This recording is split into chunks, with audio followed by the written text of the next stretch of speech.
projects, Trish is whipping that black hard. I'm just saying, my skills is whipping that crack hard. Look at LeBron James. The black guard, got big lips and black bras. As soon as I leave Earth, it's back to the stars. Right to job, lives with jewelers and girls. Just ask nods if I rule the world. Yo, my mental vision, setting up intuition. And you really don't have nothing if you intuition. I work with light just to give birth to life. I was born in all forms in the perfect night. The black god, got big lips and black bras. As soon as I leave Earth, it's back to the stars. I am the ruler, just like the lion that drew my third eye. It feels like an iron computer that's dark matter and deep thought making your heart shatter.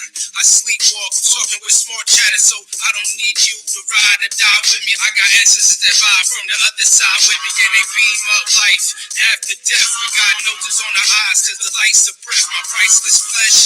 The final copy looks like Anunnaki. Black God, got big lips and black bra. In the projects, Trish is whipping that black hard. I'm just saying, my skills is whipping that crack hard. Look at LeBron James. The black guard, got big lips and black bra. As soon as I leave Earth, it's back to the stars. Right to job, lives with jewelers and girls. Just ask nods if I rule the world. Yo, the black guard, got big lips and black bras. In the projects, Trish is whipping that black hard. My rhymes the same, my skills is whipping that crack hard. Look at LeBron James, that nigga's a black heart. And you wonder why we spit lead. Just the old reps, niggas got big heads like Olmecs. Way that I'm writing is more than vain. This is the age of enlightenment. Be the Moors in Spain. Now that your honor, I pray to a black vagina.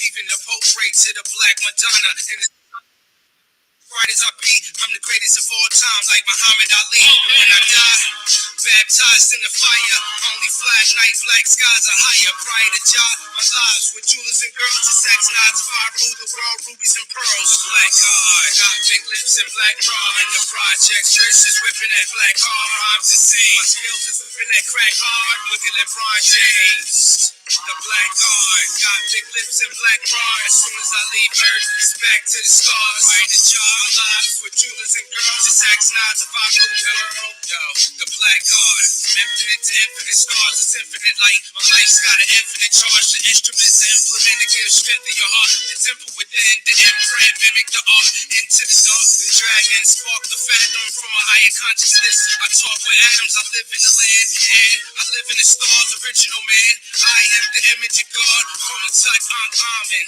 I cut diamonds, so as long as I live, nothing can stop shining. You gon' need to be in the bins to drive me crazy. Live on CNN, hearing cries from Haiti. You know the people down there trying to hide them babies. The black guards, surrounded in light, attract stars. Black guards, surrounded in light, attract stars. The black guards, surrounded in light, attract stars. I told you, all of my pain. I told you all, now it's the witness of all time.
talk, Shinnecock, Chickasaw, Choctaw, Washita, Blackfoot, Abenaki, Seminole, Muskogee. You know me, the whole me is Koji. Coming to restore me.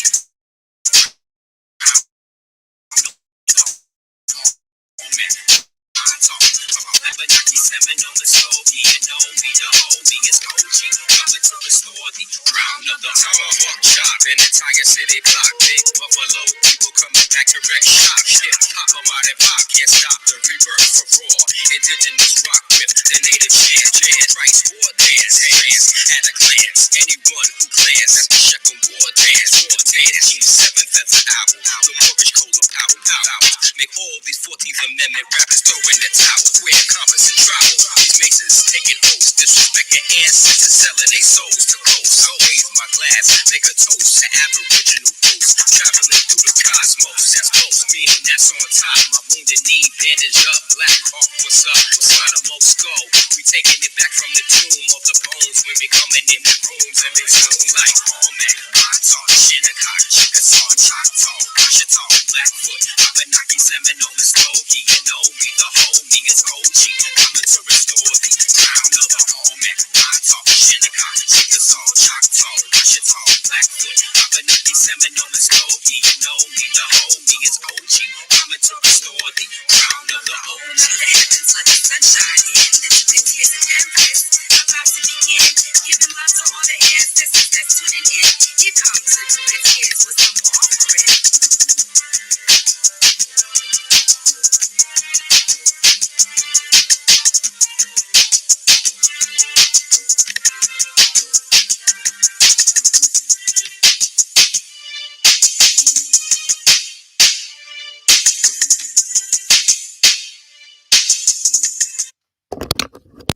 Alright, let's get this on.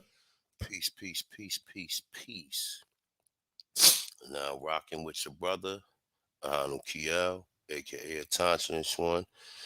And you already know how we gonna do this, man. So let's get into this. We're gonna play a couple videos. We're gonna go over some research as well. So let's get into it. All right. Hope everybody enjoying it Friday. Hope everybody day is going marvelous. Just give me 1 second.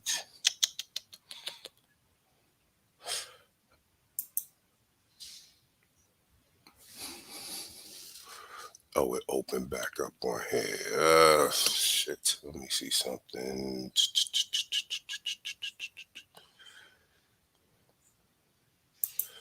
All right, just give me 1 second, people. Like I said, hit the heavyweight jam alert. I promise you this will be a heavyweight jam. For those of y'all that's checking Brother Cuddy out, you come back and check this video out later. DJ Cuddy is also going, but you know, a lot of these bills with me is spontaneous, so I got to get them out while I have the opportunity and while I have the motivation to do it as well as the time. So, you know, definitely we get this build on. Just give me 1 second. I want to show y'all something. So, let me see. Is it here?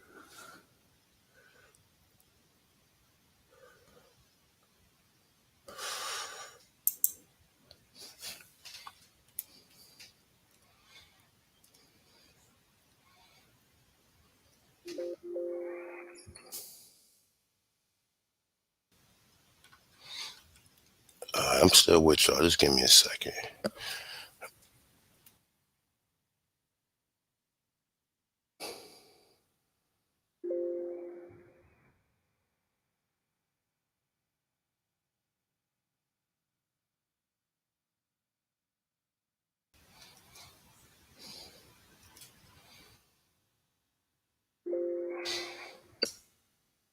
This ain't the freaking book. All right. Shit. I'm going to probably come back to that. All right. So let's get this going. Peace of gods, peace of goddesses. If you're here, you're here because you want to come here and get this information pertaining your ancestors in the land of the Americas. So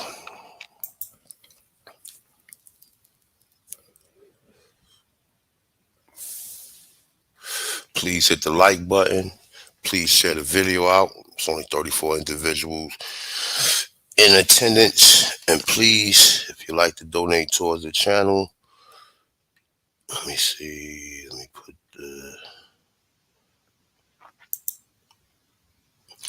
I got my Cash App information. Other than that, let's get with it.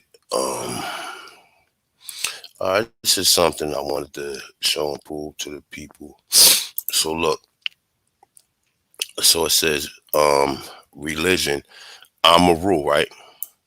Now this is spelled Amaru, like how we spell AMARU, but this one got AMURRU, right?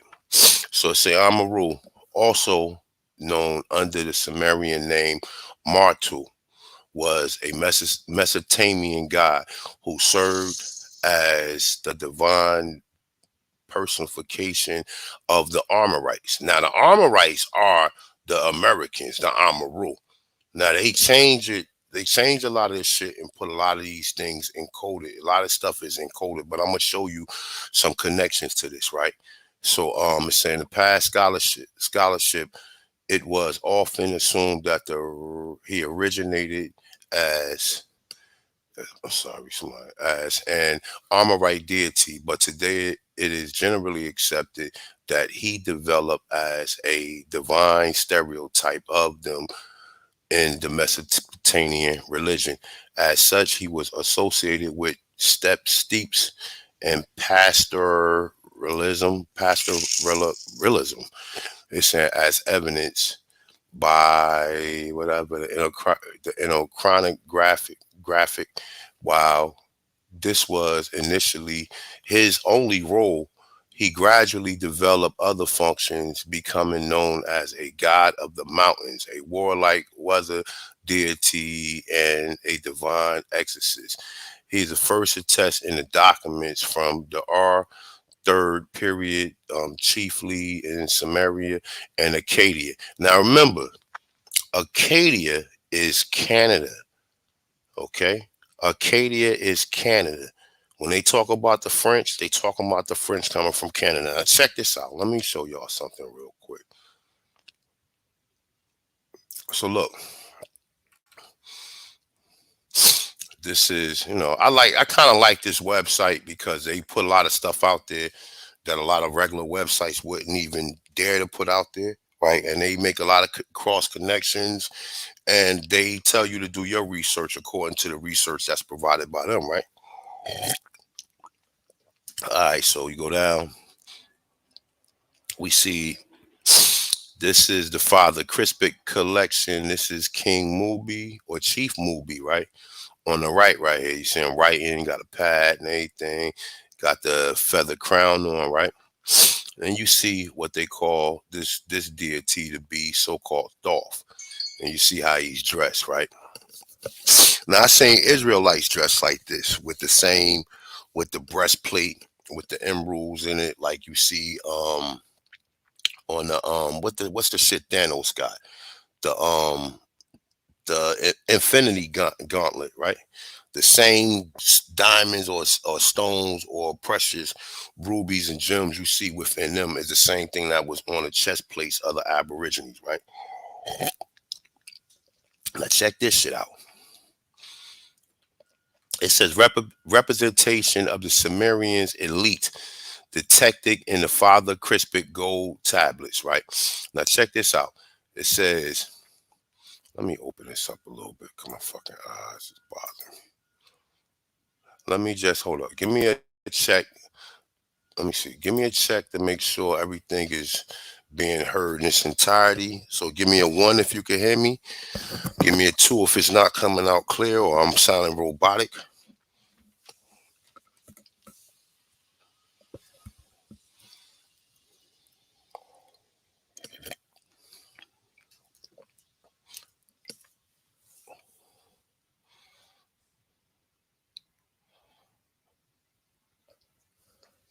All right, we clear. All right, that's a good thing then. All right, so let's get with this. All right, so we're gonna go back into this one right here, right? So it is becoming increasingly clear that the Sumerians had established a colony in South America called Cougar Key. Cougar Key was the Tin Land of the West, or the Sunset Land in the Sumerian inscriptions, right? Now check this shit out, right? So boom. So we got the Sumerians in Peru or in the area, right? This is the map of South America right here, right? So we got Cougar Key by late Titicaca, right? Late Titicaca, right? So we got this area right here where you also find the Toltecs, right? So now they're giving a clear statement. So let's go down a little bit. So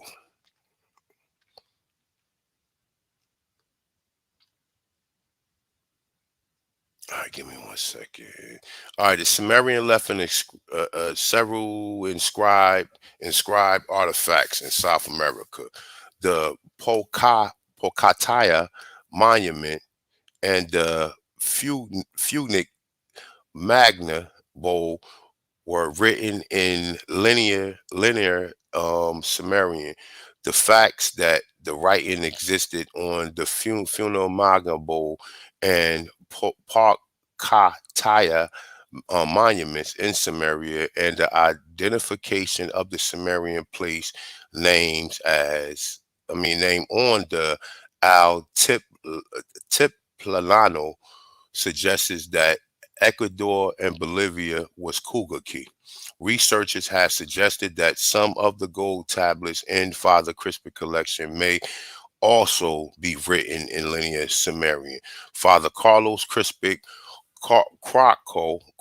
Croxy collected thousands of artifacts that he claimed were found by the local Indians in the cave of Ecuador. Father Crispic was born in Milan, Italy in 1891 and died in 1982. Okay. So now we had people giving the giving a statement of Sumerians actually in what we call Cougar Key or the Peru regions. And like you said, from Ecuador to Bolivia, right? Now, also when we hear Carlos Chavez Marquez statement about, he says that there has been Negro bones found from Mexico to Bolivia in numerous places, right? So let's go down a little bit.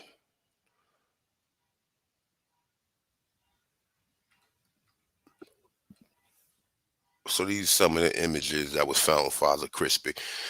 Even though that this later depiction shows this, this is the original depiction that he found. This on a copper or gold tablet, right? So you see, boom. So how we can kind of got, and this is another shaman right here. Boom, got the stars. This is all the shit they found. Boom, right? Got the inscriptions right here. All right, and that's it's said to be a shaman, right? And you got Chief Mubi, like I mentioned earlier. You see how he's dressed. You see he's writing, actually writing in some type of manual or book or whatever he's jogging down notes on, right? So let me see something. And these are some of the inscriptions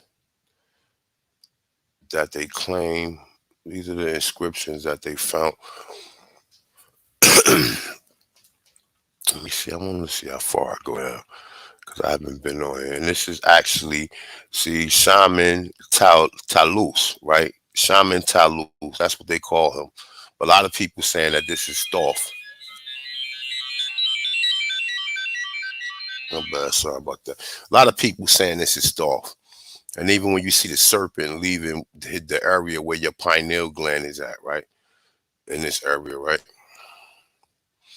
When you see he got sandals on, right? And they found this in a cave. They don't know how old this shit is, right? He got the sandals on and everything, right? And then you see other inscriptions right here, right? Now, like if you could look at these inscriptions, right? Let me blow it up a little bit. Matter of fact, let me see if I could click on it. matter of fact, I can't click on it. I got the images though, but if y'all can see the inscriptions right here, that's actually on the ground, or I guess the floor. They look like tile. They created like in some type of tile shape, but they have inscriptions on it, right? All right, so let me see something real quick. No, this ain't where I want to go. Nope.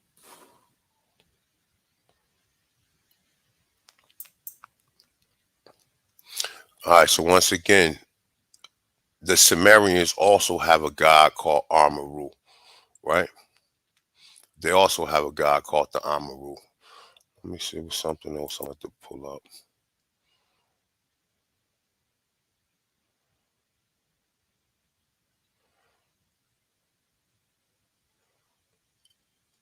All right, right here. Now, in this one right here, this is called, this is the Book of Enki, right? Check this shit out.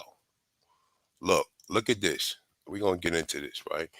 A lot of people think some of Zachariah Stitcher information is pseudo, but he provides information that a lot of individuals can cross-reference some of this stuff, right?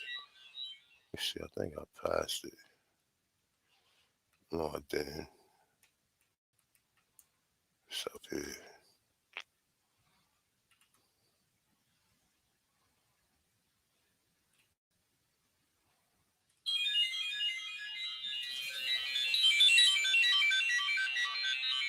I'm sorry, I keep getting all these goddamn texts coming in at the same time.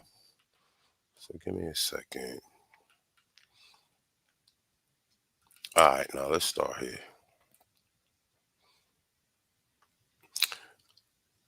All right, so it say the object of their colonization. Matter of fact, you know what? Let me start from the top right here. I can start from the top. All right, it say, will the past become our future? Is mankind destined to repeat the events that occurred on another planet far away from Earth? Zachariah Stitchin best-selling series, The Earth Chronicles, provided humanity side of the story as recorded on ancient clay tablets and other Sumerian artifacts. Now check this out. Concerning our origins at the hands of the Anunnaki, right? Oh, A1 talk all that shit. So I mean, I don't just talk about I talk about the Americas. My interest is the Americas in its entirety. That's my interest, right?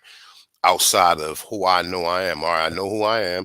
Now let me study the land where I'm from, and let me find out what was in my land, or what was we responsible for, and what science and technology did we have the capabilities of doing, right? So it's saying, in the hands of the Anunnaki, those who from heaven to earth came. In the book of Enki, we can view this saga from a different perspective, though this richly conceived though this richly conceived autobiographical account of Lord Enki, an Anunnaki god who tells the story of these extraterrestrial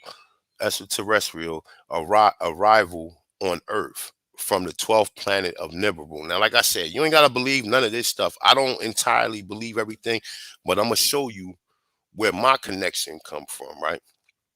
It says the objects of their colonization, right? Quotations, goal to replenish their dying atmosphere of their home planet. Finding this precious metal results in an Anunnaki creation of Homo sapiens, right? Homo sapiens. It says the human race to mine the important resources. Now,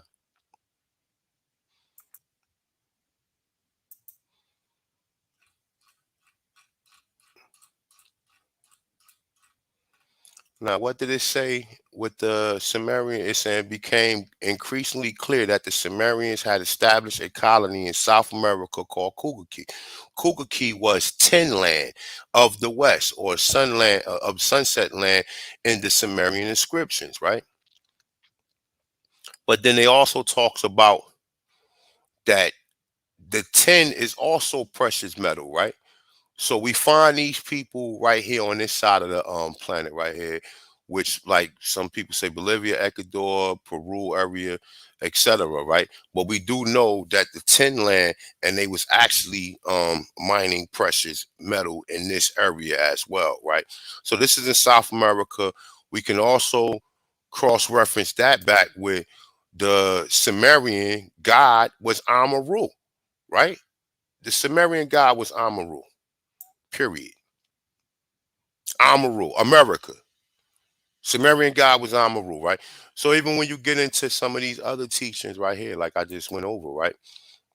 They talk about the Anunnaki, they talk about all that, but they talk about the Sumerians. They don't really, they're not even saying that the Sumerians is different from the Anunnaki, right? But what do? We find the Sumerians, right? I'm gonna just say just for this point of what I'm saying, that the Anunnaki are the Sumerians, which a lot of people make references that they are. But when you go down here, right, remember, it said the object of their colonization, quotations gold, to replenish the dying atmosphere of their home planet. Finding this precious metal results in the Anunnaki, aka the Sumerians, creation of the Homo sapiens. Now, I just show you, let me see something. All right, so look, boom.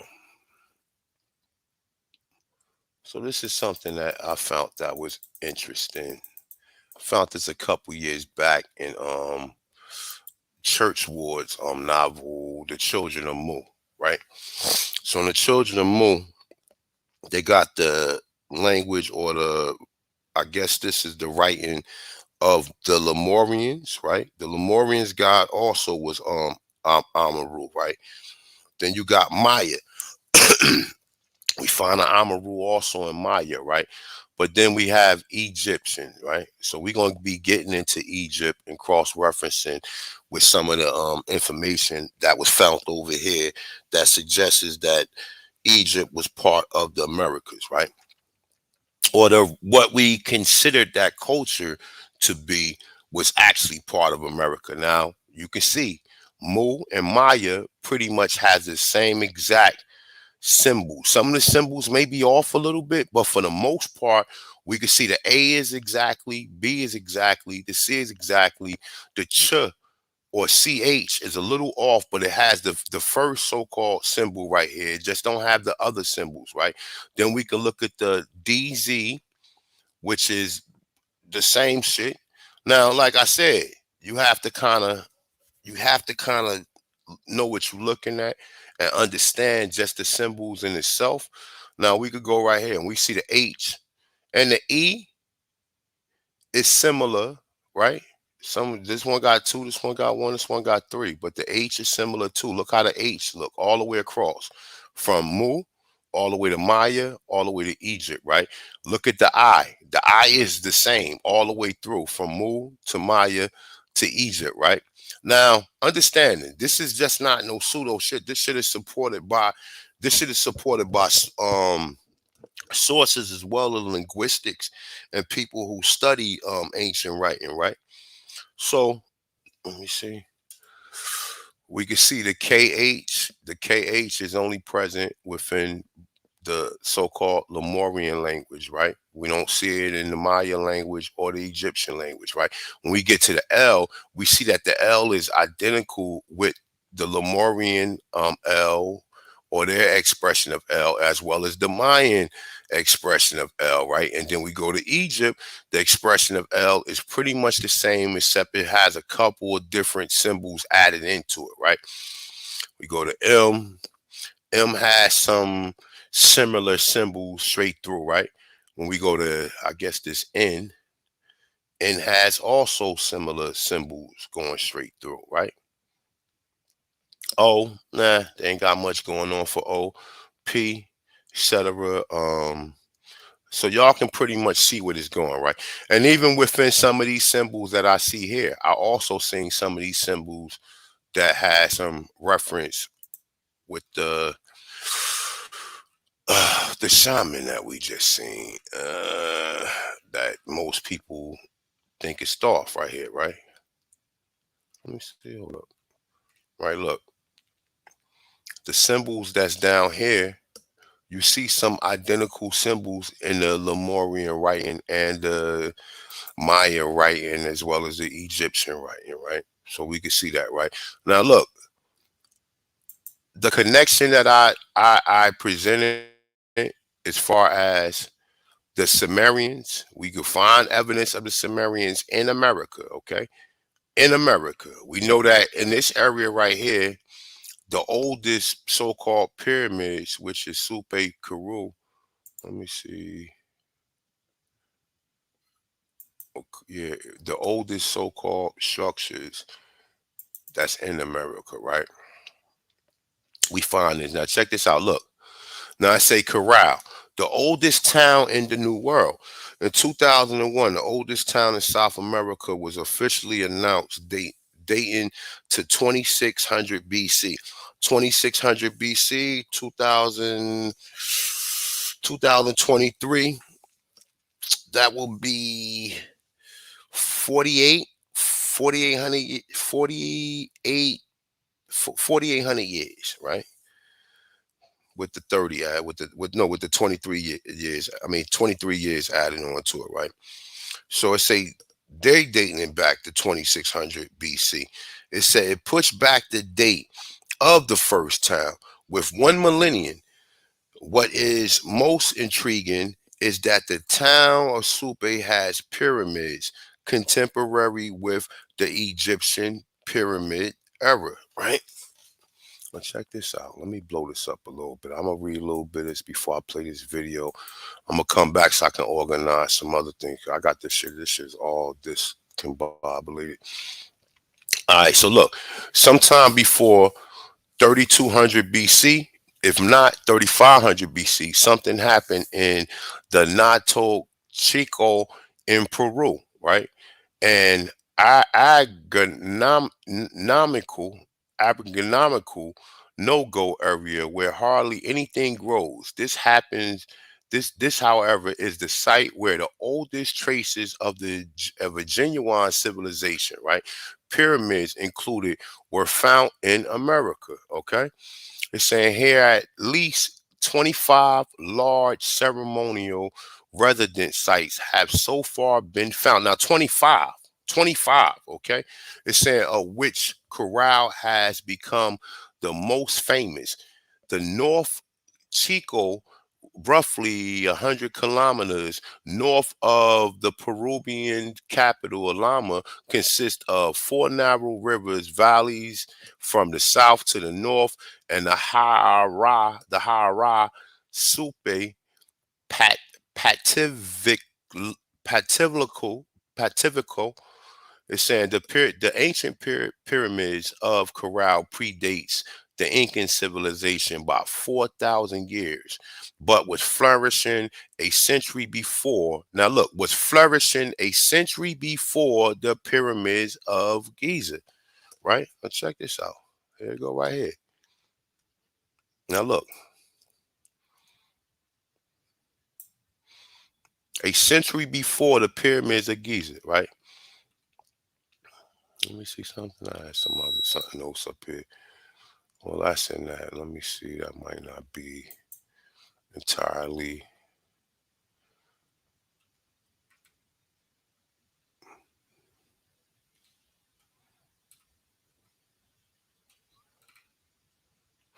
Let me see something real quick. Just bear with me real quick. I want to see if this the actual article I'm looking for. Okay, all right, yeah, this is kind of these are some of the pyramids that they found in America. That's found in America right here. All of these, this mound right here is covered just with the canopy or with vegetation. All of these pyramids is the pyramids that they found in America, right? I think this is Gobekli Tepe at the bottom right here. Or if not, let me see something.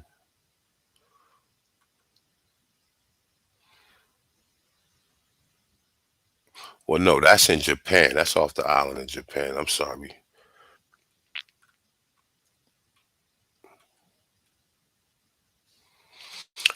all of these structures right here, the ones that they found in the pyramid. To this one, this is the pyramid of, I believe that's the pyramid of Giza, if I'm not mistaken.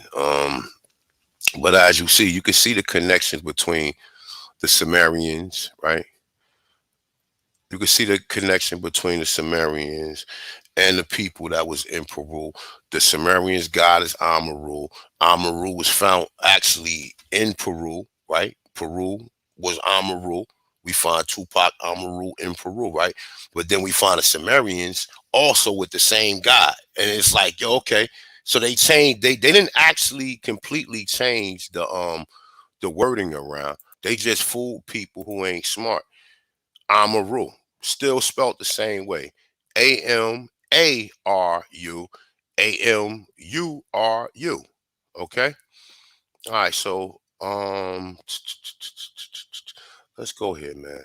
Let me play this real quick. I'm gonna play this video. A shout out to Dr. Eileen Bay. And shout out to my brother right here, Chavis L. Bay, for coming through with this book. He actually gave me a shout out in this book. So if you happen to purchase it, in the prefix, he actually mentions a conscious one with this information, right? All right, so I'm gonna play a little bit of this. I got a bunch of reading material up here, as well as some in my what's the name? Got some more reading material. Might not get through it all, but we're gonna bring it back home. The reason why I started in Peru, because Peru has the oldest structures, shows you evidence of the Sumerians in Peru mining tin, right? And then we cross-reference that back with them saying that the Sumerians, aka the Anunnaki, created Homo sapiens to mine precious resources. Okay, do that sound like a story that we are accustomed to dealing with Slavics or dealing with? Because it's the same shit.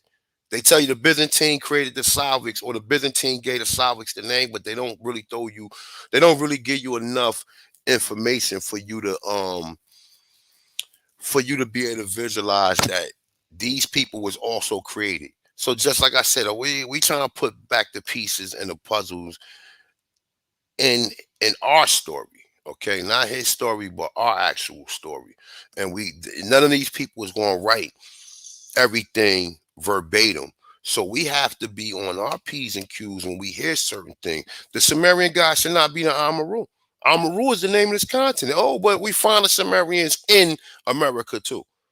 And not just the regular Sumerian, we find the reptilian Sumerians. Let me see. Let's go on. Let me show y'all something real quick. Look, let's deal with some shit real quick. Fuck it. All right, so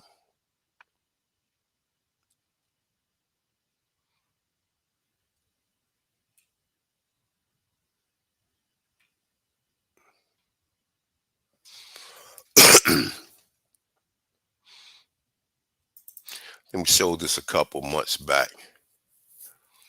Right now, look what he looked like he got in his hand.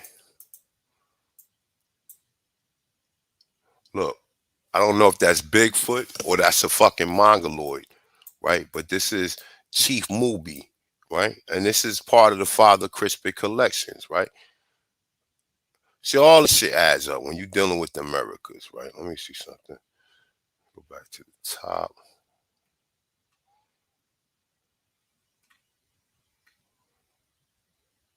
All right, look. These are now they saying these are our Syrian guys, right? But these are some of Father Crispy collections. And look, and when you see him, he's by the tree of life, right? By the same Sumerian tree of life, right? You got the same bag on. There's other depictions.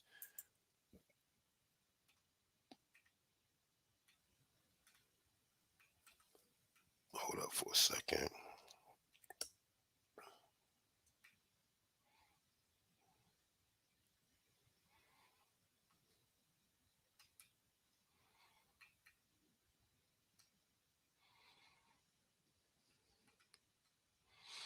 All right, hold up.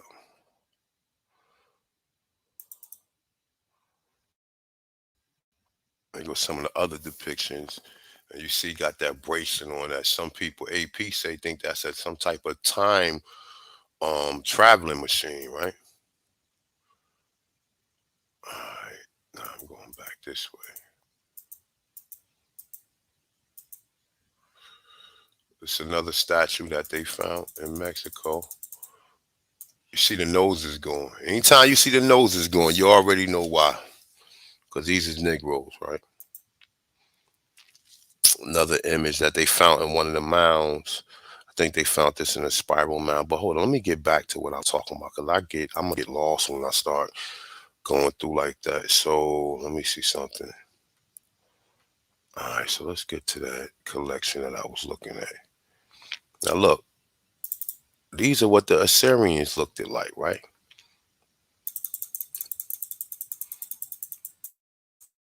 Look, it's what they said the Assyrians looked at like. And you see them with bow and arrows too. So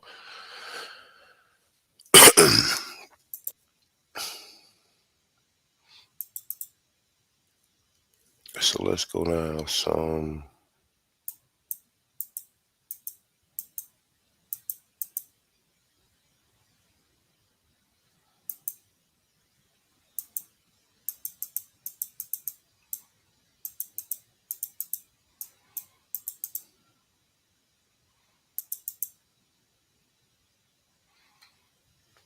We're gonna make some connections today real quick. Let me see.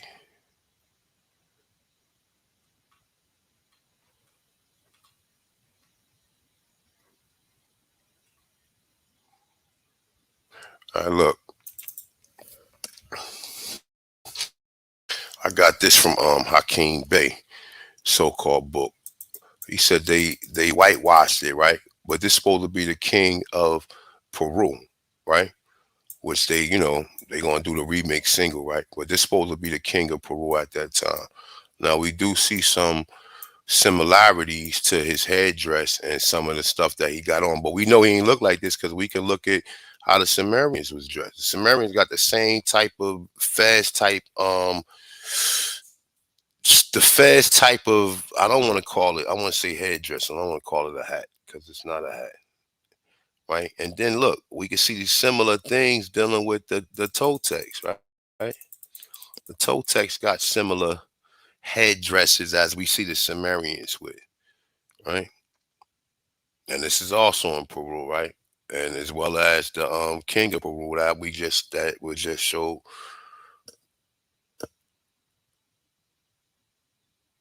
You know what? I'm gonna rock through these few of these pictures real quick. All right, so we here. Let's go through a few of them. Some more images of some statues that they found in Peru on I guess that was on one of the structures that was there, right? Some more images of the Aborigines that was found in that area. That's the Toltecs again. And look, hold on, let me see something. Let's go back. They holding something. You see on the side of their hand? I don't know exactly what this is. I mean, but it looked like some type of device. I don't know exactly what it is though. But let's go.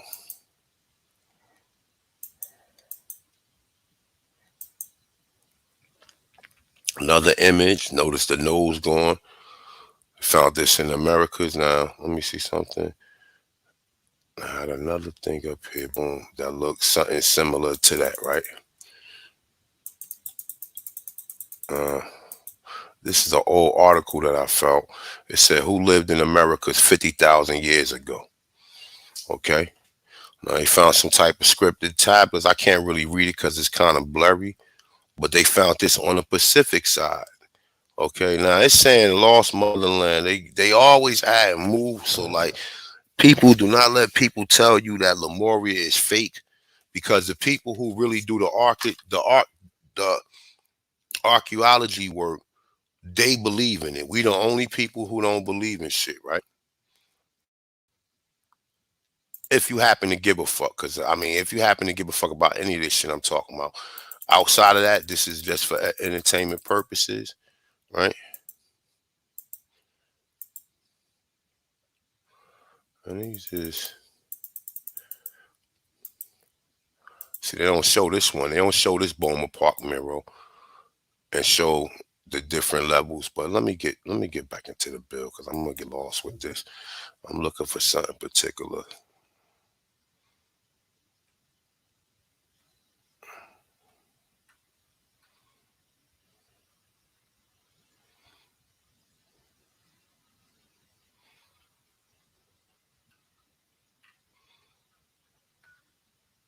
All right, here we go. I think it's in this area. Oh, I showed somebody this a little while ago. You see that? When you actually see the Alfa Romero sign, Alfa Romero is an Italian car, and it has a serpent eating a man, right? And this is where they found this actually in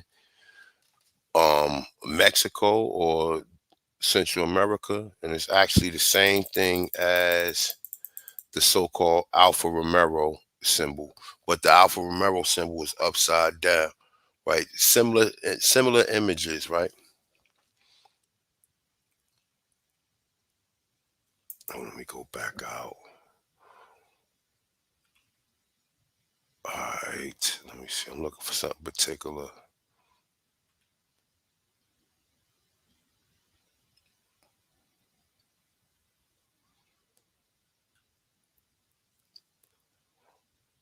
All right, I think. All right, this is it right here. This is the Crispit collection. Now look,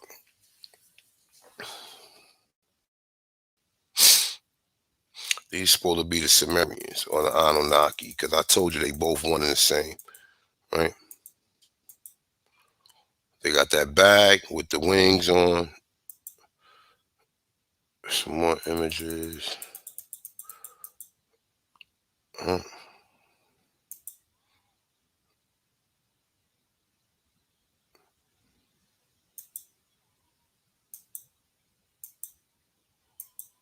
Okay, this is the Crispit collection right here. This is a different shaman right here. You see, he got a snake though. They all got snakes in all them images. Whether the snake is coming out the pineal gland, or they actually holding a snake, or you see the serpent near them, right? This is another image that they found right here. They found this in a pyramid, right? I think this is a giraffe, elephant. These are Father Crispin collections as well.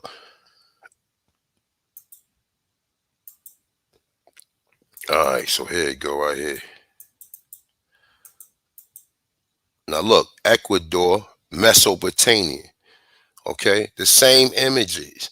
That Mesopotamian shit might just be fake within its entirety because we do got evidence that they moved a lot of the stuff from the Americas over there.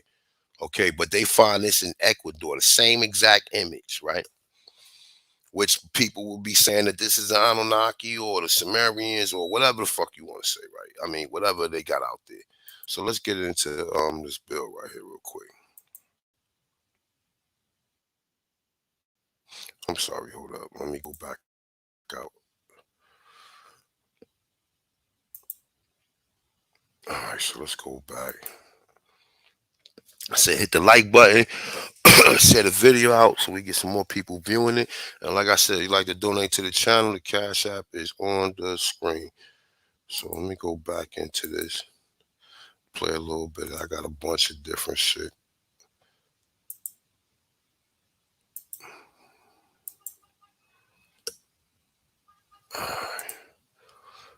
So let me know when I go on the screen. I'm gonna come back. Let me know if you guys can hear it or not. Tap Chavis El Bay. He's Washita. Need to have these books in your collection.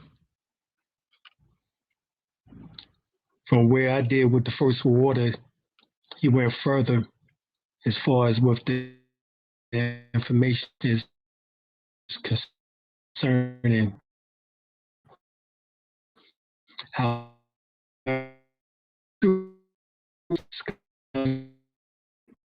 um, as you see here on the covers, uh, this is showing you India Superior as well as who are the Moors, as well as ancient Egyptian.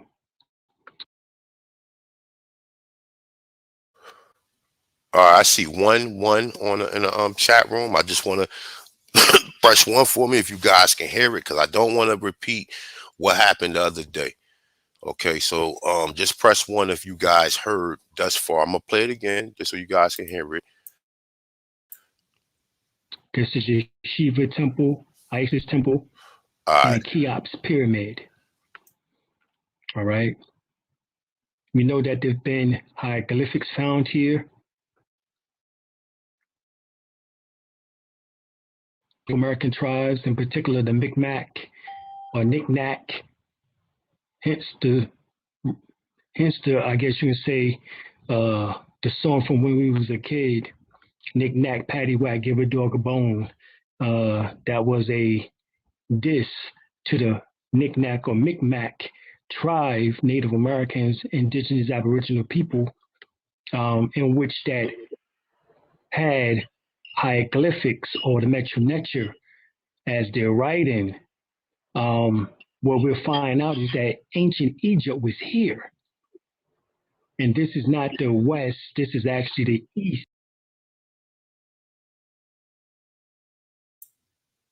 All right. So he said he gave us some. So ancient Egypt is here. Can we find some other resources to kind of correlate with that? Yes, we can. Let me see.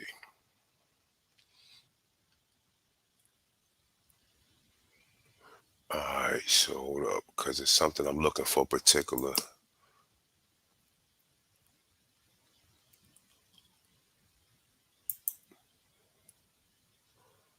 All right. It say this is the ancient Masonic masonry so-called book, right?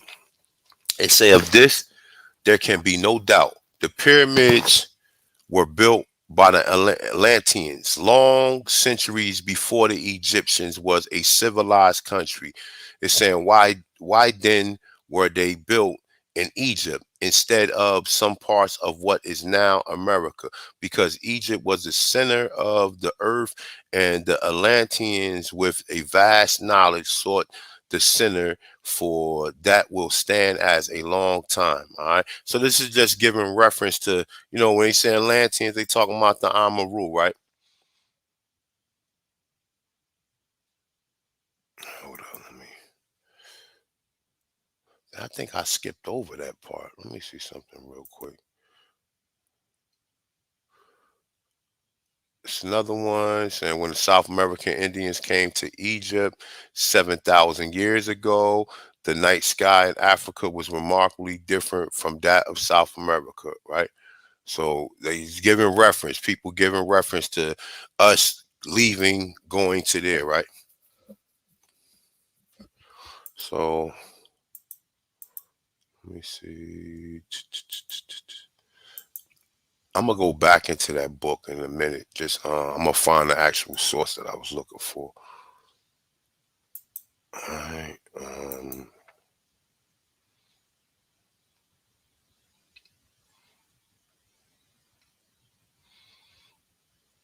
All right. So look, as I mentioned, and this is from my brother Poe. This is the Algonquin conquest in the Mediterranean 11,500 years ago. It says, that I mentioned earlier in the book, it may have been very possible that the Atlanteans chose North Africa to colonize. Now, North Africa, the Atlanteans chose North Africa, right? North Africa is where they claim the Moors is from Barbary, right? It says to colonize first, but maybe not. Okay, maybe not. As I mentioned, that because it it is mentioned in the story of Atlantis that the Algonquins settled Europe before they settled Egypt. However, that can also be taken to represent the vice versa, of course. Climate conditions during the Ice Age in North Africa certainly were a bit warmer than the climate of Southern Europe. And it's obvious that it had to be recognized by the Algonquin people. The first wave of the Algonquin settlers, of course, who made Africa home sweet home. Northern Africa now is mostly entirely covered by the Sahara Desert. Okay, so that's just giving you some references about even Egypt and everything that we left from over here and went over there, right? Let me see. All right. So it says the first civilized Egyptians were immigrants from Atlantis. You know where Atlantis is at. Then the Algonquins are the creators of the Egyptian civilization, so well known as the present day. What actually need to be known of by the entire world is Egypt's true origins. Okay. It's saying Egypt's true origins may have come from Greece, the Egyptian, Europeans, and they are one of the most successful race of people in existence. Whatever. All right, so you kind of get a reference. It's telling you that it was civilized. I mean, if the first civilized Egyptians were immigrants from Atlantis, then the Algonquins are the creators of the Egyptian civilization. All right. So let's go back into let me see something real quick. Let me stop this real quick. I gotta do something else. Not stop the build. I gotta look for something else that I was looking for. So hold up. All right, I'ma just open this real quick.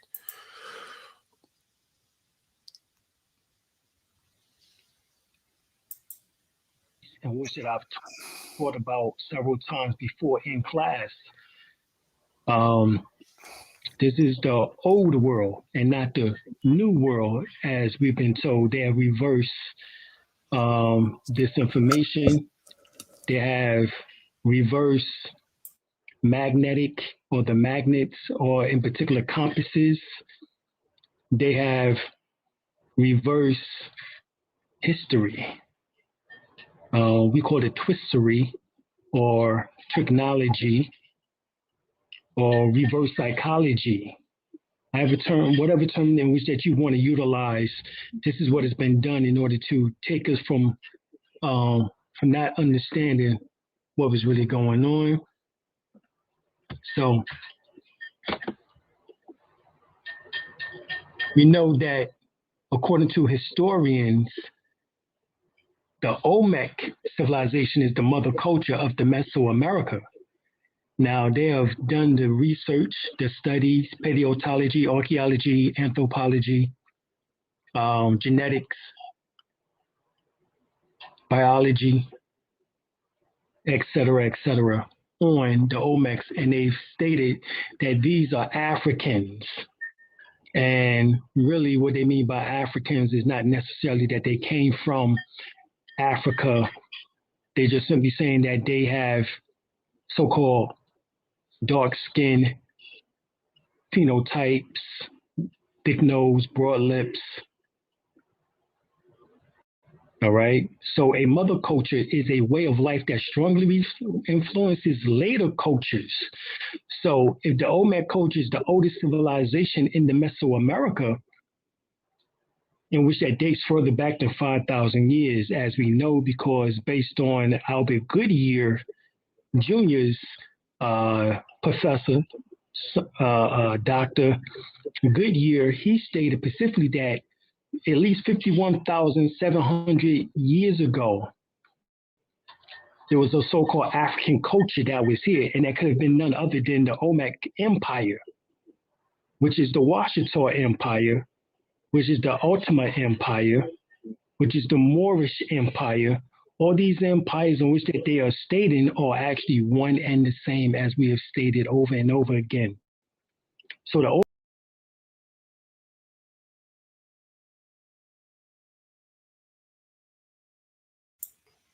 Hold on, I want to show y'all the Mick Mack hieroglyphics real quick. So let's go back in.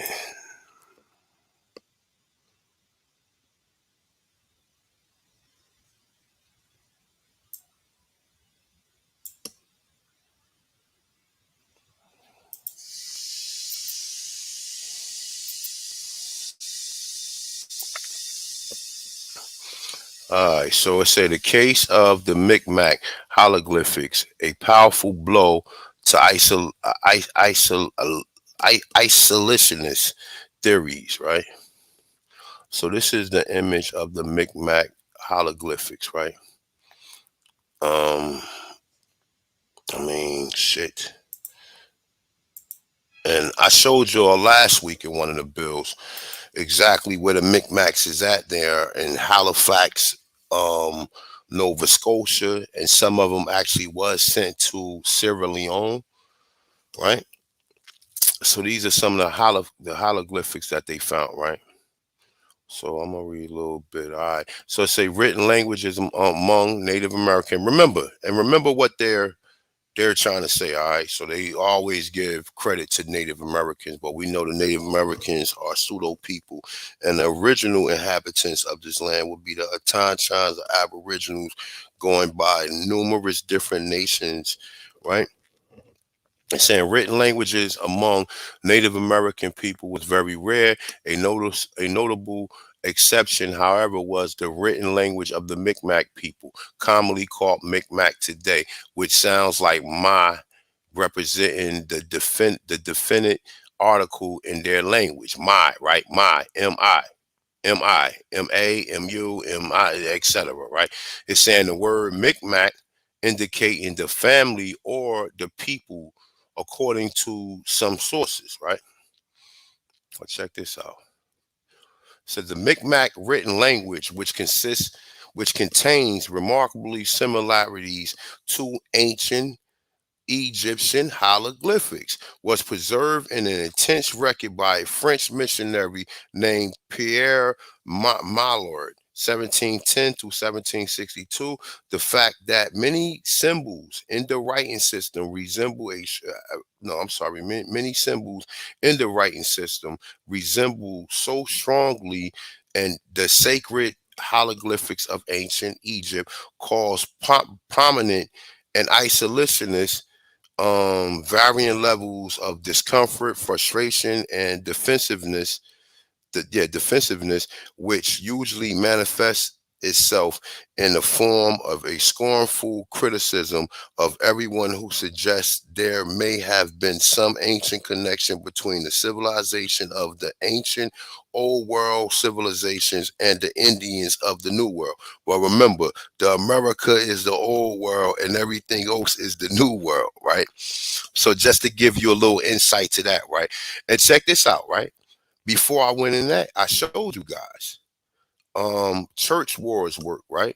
And this, remember, Church Ward had a linguistics. He didn't write none of this shit, right? You got but we just went through this, the Mu, the Mayan, and the Egyptian language, right?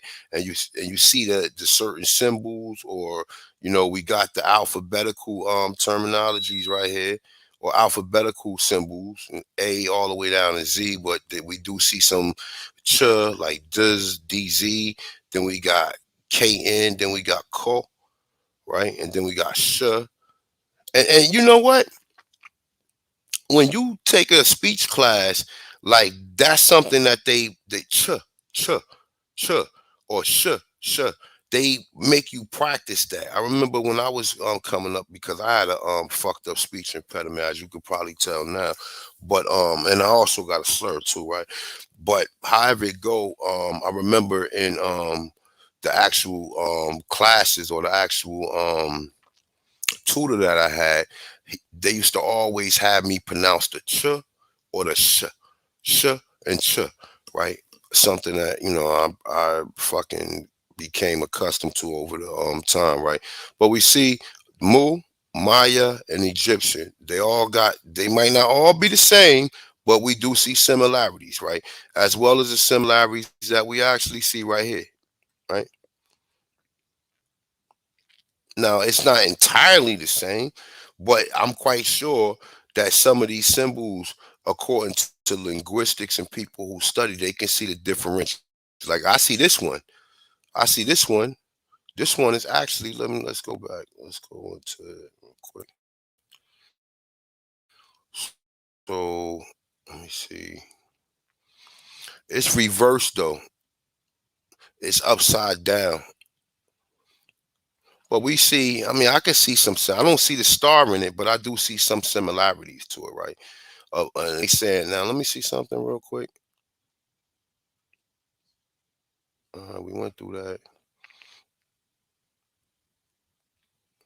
All right, so if the Mick Mack script were the only isolated data point suggesting ancient contact across the great oceans, then such skepticism would perhaps be warranted. However, as we have seen with just a few of the many possible examples we have outlined on this blog, there is extensive other evidence which should make those who denied the possibility that the ancient cultures contact realize that they are actually the ones who are on shaky ground. So they're just like they're writing this to kind of like for all the naysayers, like the clowns that come up here and and always use contemporary history to like disprove what we're saying. Okay, so let me see something real quick. And hold on, let me see something real quick. I showed you guys. Let me see real quick. Hold up. Let me find a Mick Mack real quick. I want to show you guys. Y'all guys seen him last week, but for those of you who didn't see him, let me see. All right, boom.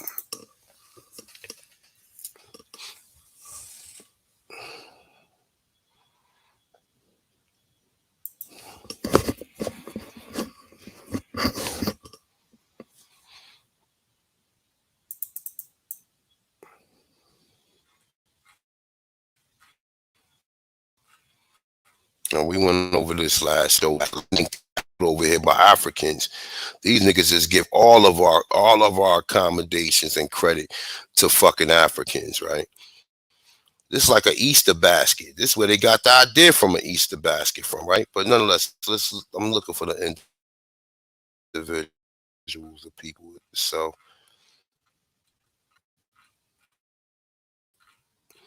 bang that like button, share it, and if you like to donate, the Cash App is up. So let's do this.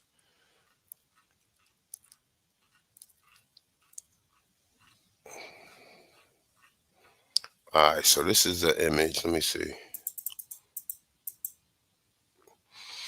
This is Irene Celine Sparks drumming.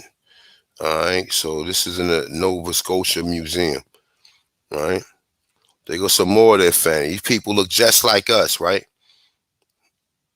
Okay, Nancy Mildred drumming, Lucas of Lucasville, and her granddaughter Rosalind drumming. Okay, look, they go Edith Irene drumming, Clayton. Okay, now these is Negroes. Okay, now check this out. Boom, let's go back into what I was just reading, right?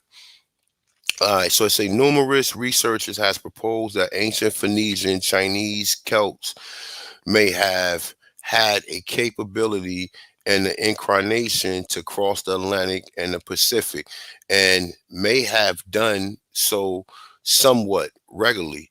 And before Columbus, Dr. Samuel D. Marble has suggested that the Egyptians, with their superior knowledge of the stars and the size and shape of the earth, may have joined with the Phoenicians. Now, look, we already know this is where this shit gets shaky at, right? The Phoenicians are the Anunnaki and the Sumerians.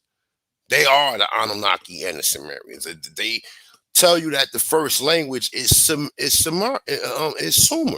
or the Sumerian language. This is what they tell you. The first language is Sumer or the Sumerian language, right? But then they tell you phonetics came from the Phoenicians. Then when you look the Phoenicians up, the Phoenicians are coming out of the same area in Mesopotamia as they saying that the Sumerians came from. The Arcadians, the Armorites, and all these other individuals are all the same fucking people. Okay, it said with their superior capabilities of shipbuilding and sellers, right? Now I can easily show you. I can easily show you in Children of Mu when church wars say that people from Mu used to go and do recon and they'll leave Lemuria on ships and don't return for years, right? And they also had forts on the mouth of every river. That's how I know that the forts here was built by us. The forts here wasn't built by no fucking foreigners. That's an ancient tradition, what we was doing, because we was sea builders and sellers. Okay, and this is get you into the Moorish information, you know. So, like I said, a lot of this information connects. It's just people who accept it and people who do not accept it, and it's sort of a happy marriage, a partnership that benefited both people, and in this case, that benefit was substantial.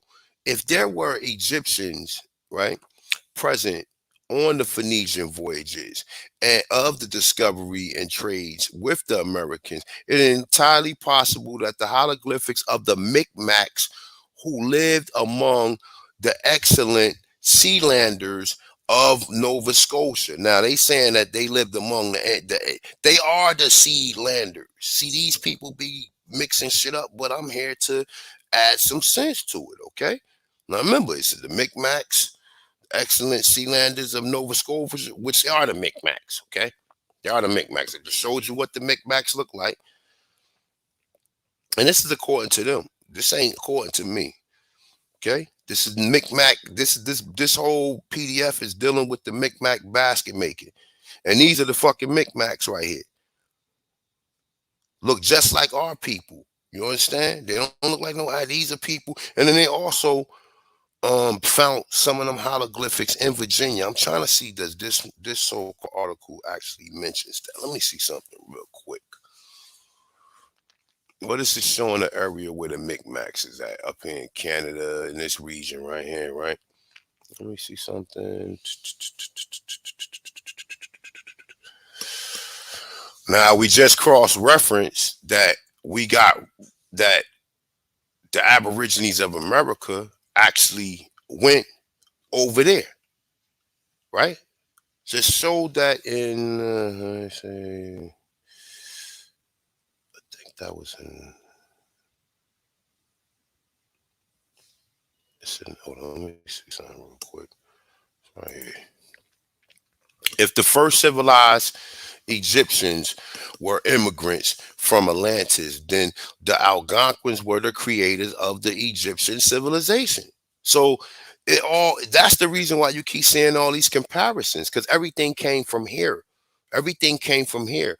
Lemuria had to be part of the Americas because we find too many references that has similarities even to the Americas itself. Okay. Let me see something. There was something else. Let's check this out.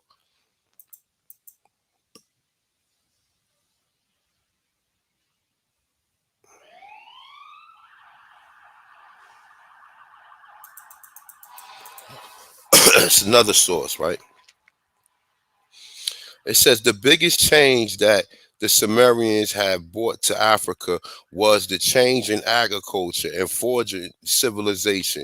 Not only did the Sumerians introduce cultivation to Africa, but they introduced a wide variety of crops to Africa. Okay. Now it's saying a wide variety of crops that the South America introduced to Egypt. So now we got more sources that's giving us indication the exact same thing what I just was saying. Okay. Then we got some other shit saying this, right? And this is in the ancient golden book of the Mayas, right? Now it says Negroes, one of the 12 tribes of Mu. Curious that they mention Mu, right? Funny thing, right? Settled largely in Central America. This is why we can find a huge Negroid heads many thousands of years here in the jungle. Other Negroes managed to survive in New Guinea and other areas south East Asia after Mu was destroyed in a cataclysm pole shift some 24,000 years ago. Now listen, it said Africa was largely depopulated after the pole shift about 10,000 years ago. 7 to 8,000 years ago, Negroes from Central America migrated into the areas around Nigeria and begun to populate Africa. Okay? Okay? Like I said, man, I cut this heavyweight shit, man. Hit that like button, share the video out, and like I said, if you want to donate to the channel, the thing is up. Let's get with it. We about to I'm gonna stop sharing this, and we're gonna get back into what Dr. Eileen was saying.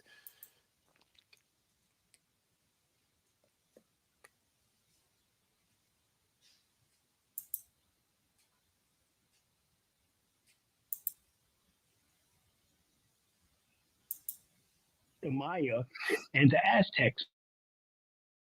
So when you hear about Mayan, as we have showed you, the Mayan, in which that when we went down to 2 years ago to Mexico, the Mayan told us specifically, actually it was more than 2 years ago. This here was actually I've had this footage since 20. Real quick, mic check. Can y'all hear that?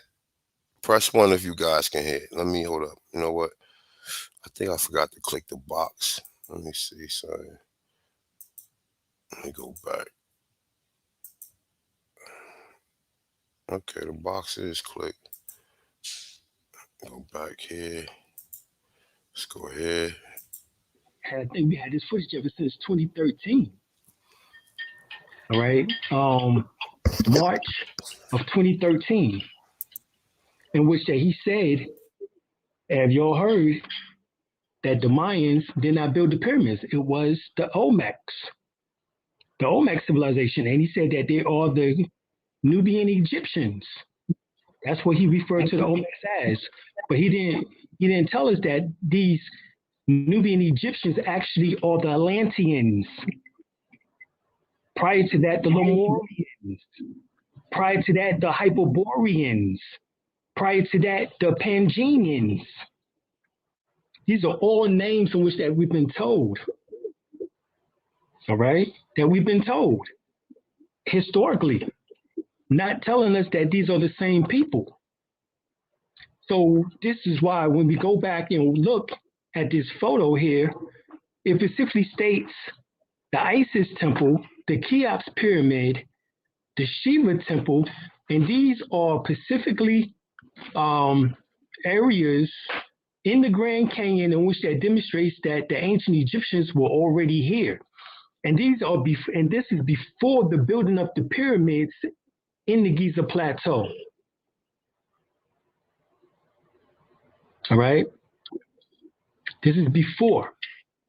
So when they speak about the ancient dynastic gods, so deities, because Manethos was asked by the Greek, well, who existed before this present dynastic period? And Manethos said a bunch of gods. Not explaining that these gods came from what they refer to as the Far West, which is actually the true East. We showed you before that the map is upside down. And what we refer to as North America actually would be East. And what we refer to as Asia, Africa, will actually be East. Would be West. So it's been purposely flipped, not to allow us to understand that we, as the Washington already stated, the Empress have already stated, we've been recognized at the United Nations as such as the oldest indigenous people on the face of the planet Earth. This is the reason why, because the oldest people on planet Earth actually came from the Americas.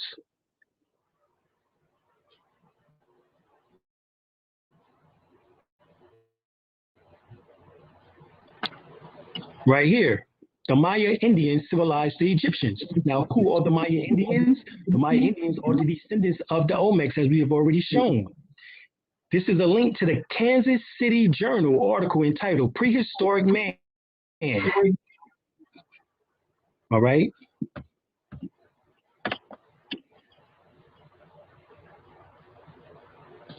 October the 12th, 1886.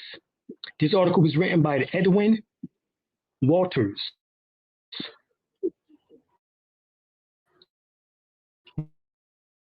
You can look this up. This article proves that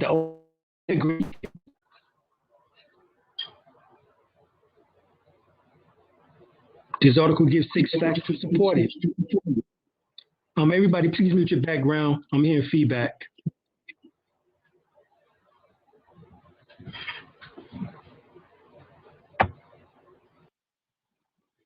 All right, so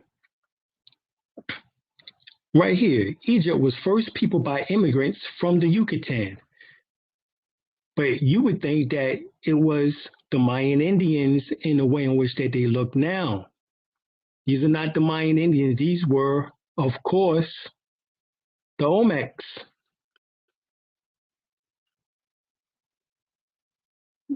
All right, it was the Olmecs. And the Olmecs went into Egypt, drugged the Nile, made it just as long, a little bit longer actually, than the Mississippi River, which they also drudged. And then they went further into what we now refer to as India, into Sumer, Mesopotamia, into other parts of Asia, and what we now refer to as China, Japan, and then back around again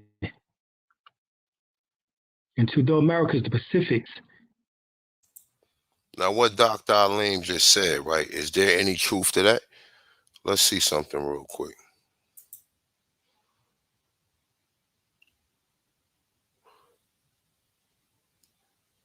Damn, sorry, I lost my train of thought. I forgot exactly what I was going to go.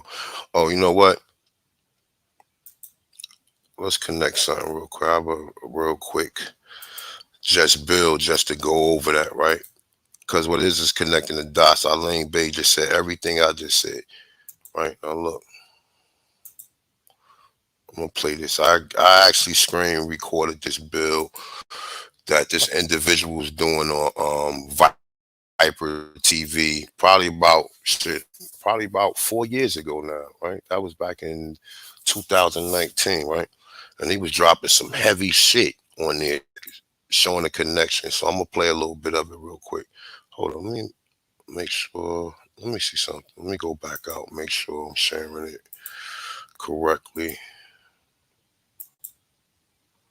All right, let's click. Oh no, it's not. Let's click now. There you go. All right, so let's go back in here. All right, this is a recording, and it's actually, this build is probably like 7 hours long of straight fucking information, man. And he actually doing a wonderful job connecting a lot of the different cultures from America over there to North Africa and what we call Morocco, Spain, and Andalusia, right? We see massive connections. We keep hearing all of this stuff. You just heard what Dr. Alim Bey said, the oldest people was in the Americas, right? So I'm not just saying this, and I'm showing you additional sources other than what he got. Now check this out. It's just to kind of contrast and reference some stuff. And like I said, we are the old people. We are the original people. This is the reason why all of the fucking inventions came from us. This is the reason why everybody around the world wants to be like us. No, everybody wants to be a nigga, but they don't want to officially be a nigga, right? Bring of sinful activity.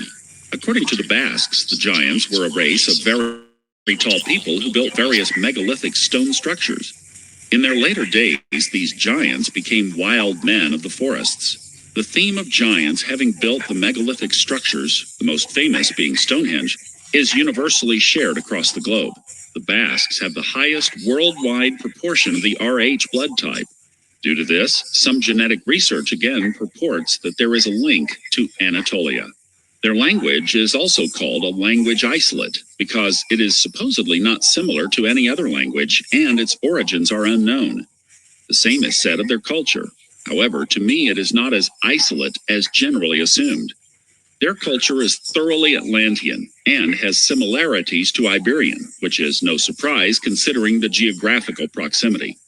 There are also some overlaps with the original Berber language of Northwest Africa. What is most significant, though, is the overlap of the Basque language to the now extinct Nahuatl language of the Aztecs. When you hear Nahuatl, Iberian, and Basque spoken, you will actually hear the relation. The three languages are especially unique in their frequent use of the sound and letter X. There is an Iberian sculpture dated to the 4th century BC called the Lady of Elx. Locals refer to her as the goddess of Atlantis because they intuitively feel that both the Iberian and the Basque people may have originated in that sunken land. If archaeologists and historians have great difficulty tracing the origin of these peoples, perhaps that's because their land no longer exists. Basque people also worshipped a goddess as their main deity. They called her Mari. Basque legend connects her to storms, rain, and water. The Basque word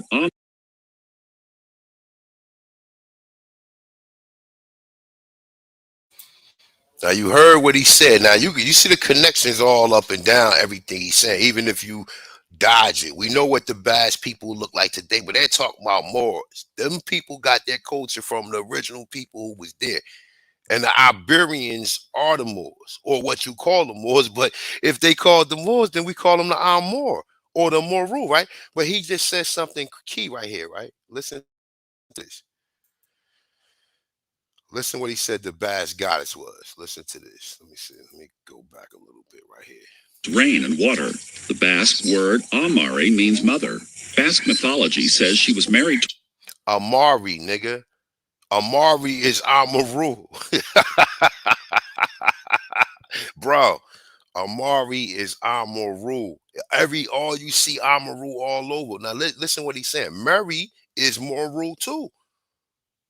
Mori is Moru.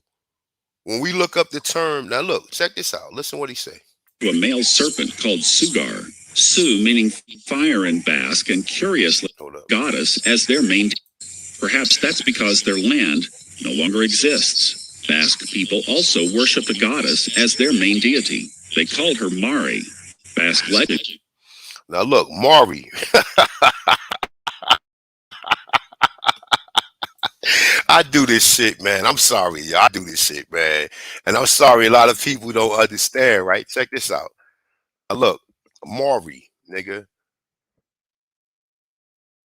Let's look up more. Boom. I'm sorry, man. I do this shit. Look. Moros, right? Moros again, right? Which is Mori. It's the same goddamn thing. Moros is Mori, right? All of this is Mori. That's why you see it. That's why you see all of these languages from people who was originally from the Mori people or the Amaru Moru people having this among their language, calling them the same people, right? But even you get down here, right? Moru, right? Moru is Mori too. Mari. Moro is Mari.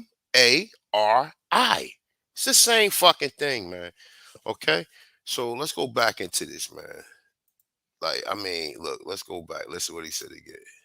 Archaeologists and historians have great difficulty tracing the origin of these peoples. Perhaps that's because their land no longer exists. Basque people also worshipped a goddess as their main deity. They called her Mari. Basque legend connects her to storms, rain, and water. The Basque word Amari means mother. Basque mythology says she was married to a male serpent called Sugar.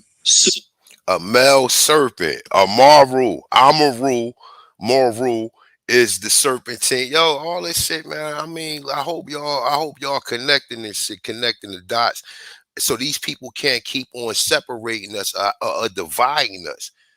Because these people cause a lot of division with their history, according to what a lot of people believe, but they don't know the connections and they don't go back far enough.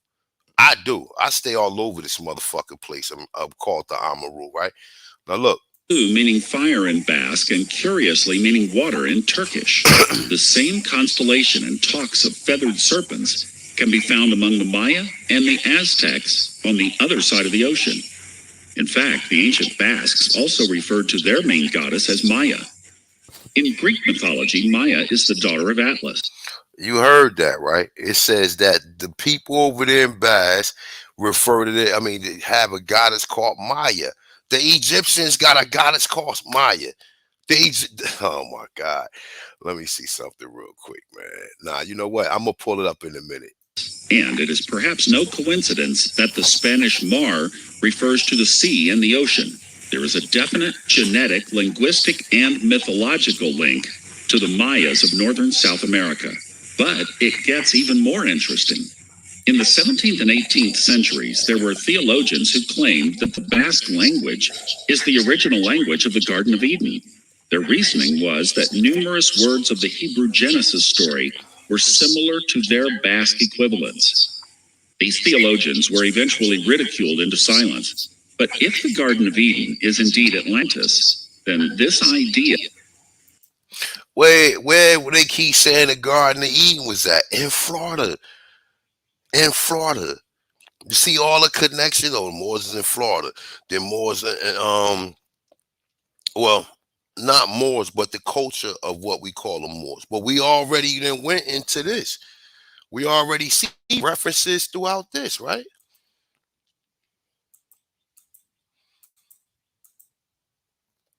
If the first civilization, no, I'm sorry, the first civilized Egyptians were immigrants from Atlantis, then the Algonquins, which we already know, the Algonquins are the Muskogans are us, right?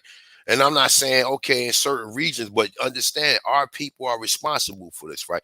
The Algonquins are the creator of the Egyptian civilization. So we already see a lot of connections going back and forth and how they saying, and just like what Dr. Alim said, and even with these terminologies, Amaru, Moral. Now they get said the ancient goddess they call Mary. Moral, Moral. Hold up. All right, Moral, Murray or Maury, and then we got Mary. Now understand this, right? Who when you're dealing with the Catholics, who is the Catholics God? Mary is the God of the Catholics. Mary is moral or moral or more hold up, moral or moral, Mary, and Marie, and Amory, and Amoru. All of that shit is connected. All of it's the same goddamn thing. Okay, so let's hold up. Let me go back. I'm gonna go back into this shit right here. So let's go back. Boom. Let's go back into Arlene's Bay. Matter of fact, let me go back out for a second because I'm gonna show y'all some other things. Yeah, I mean, they listen. The gig is up.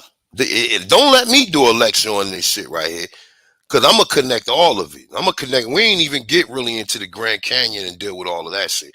But don't let me do a lecture on this shit. You're not gonna sit here and tell me what I'm seeing this from. I'm fucking crazy.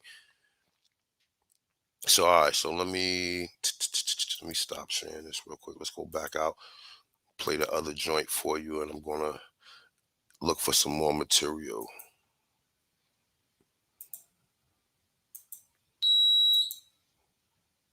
Oh, hold up.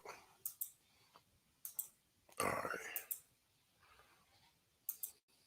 Back into the Americas.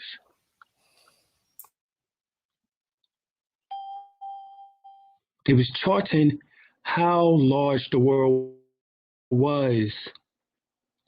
Peace. Yeah, I say what's peace. They was charting how large the world was. It was the Olmecs, the Egyptian Nubians, as they are referred to. Within the Holy Quran, Surah 7, chapter 47, it states they are called the Cushites of Old Man Cush. So we know that the Cushites dwelt all over the planet Earth at one time. They tried to relegate it down to just Africa, and from out of the interior of Africa came forth everyone.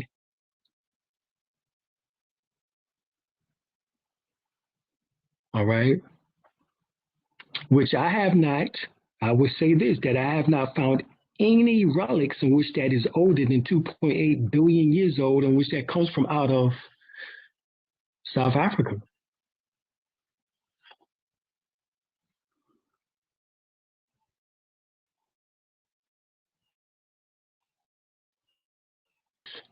The Lemurians, the Egyptians,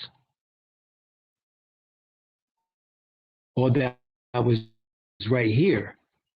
And we here went into what is now Africa, into what is now Egypt, and we asked our brethren, the Ethiopians, in which that we was affiliated with, in order to have a portion of land. And this is told to us in chapter 47 of the Holy Quran, Circle 7.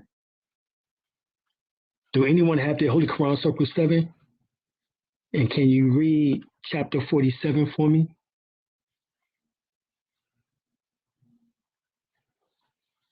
And it tells you that we requested from our brethren to basically, as Egypt became the dominion, but they didn't explain to us that there was several Egypts. The first and oldest Egypt was here in the Americas. Then the kingdom, the Egyptian kingdom, this was the Egyptian empire here. The Egyptian kingdom was the one what we now refer to as Egypt in Africa. That was the kingdoms. This is why they will refer to them as the kingdoms. You had upper kingdom, the lower kingdom of Egypt, upper Egypt, lower Egypt. But this here in the Americas was the Egyptian empire, known as the Amadu Empire, which is the Moorish Empire, which is the Washita Empire, so forth and so on. Same empire.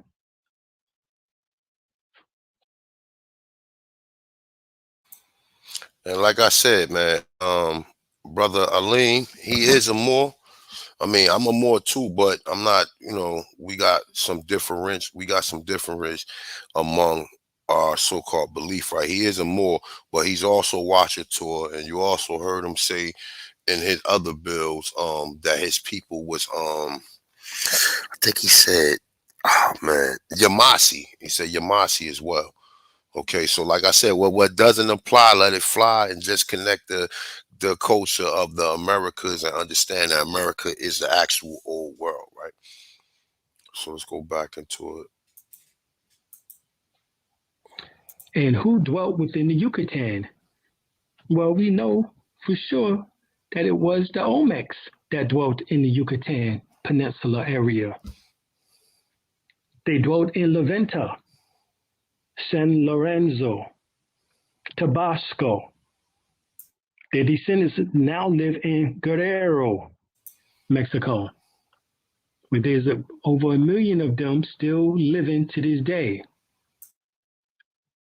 My wife and I went to Mexico, our first time going to Mexico. This was back in 2007. What we found, we was going around asking people where the Olmecs.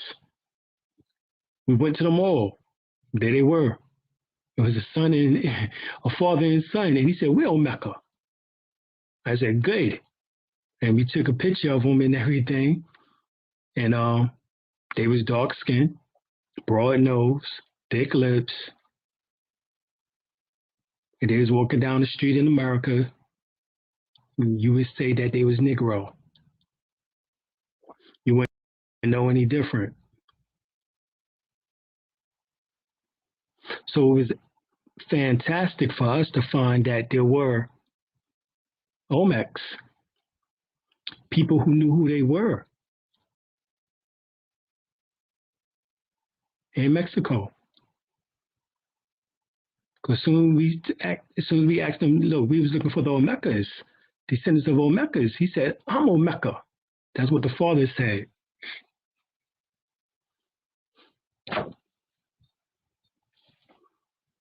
Beautiful thing.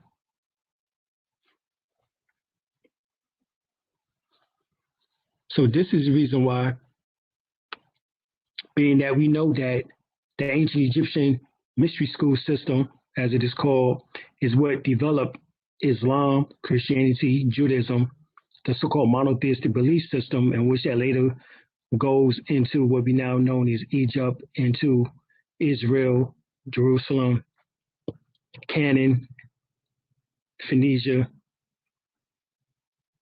into Assyria, all the way into Mesopotamia, Iraq and Iran. We know that these monotheistic belief systems actually is derived from here, from the Americas. And how we know this is because of a book by Charles Vale.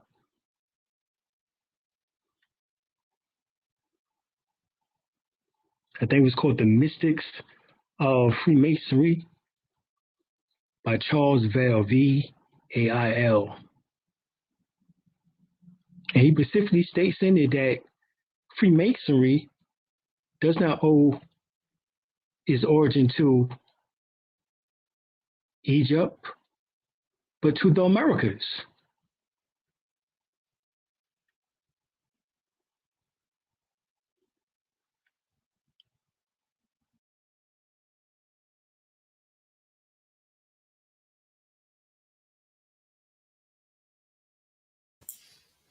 All right, matter of fact, you know what? I want to share something real quick. I'm going to show y'all something. Boom.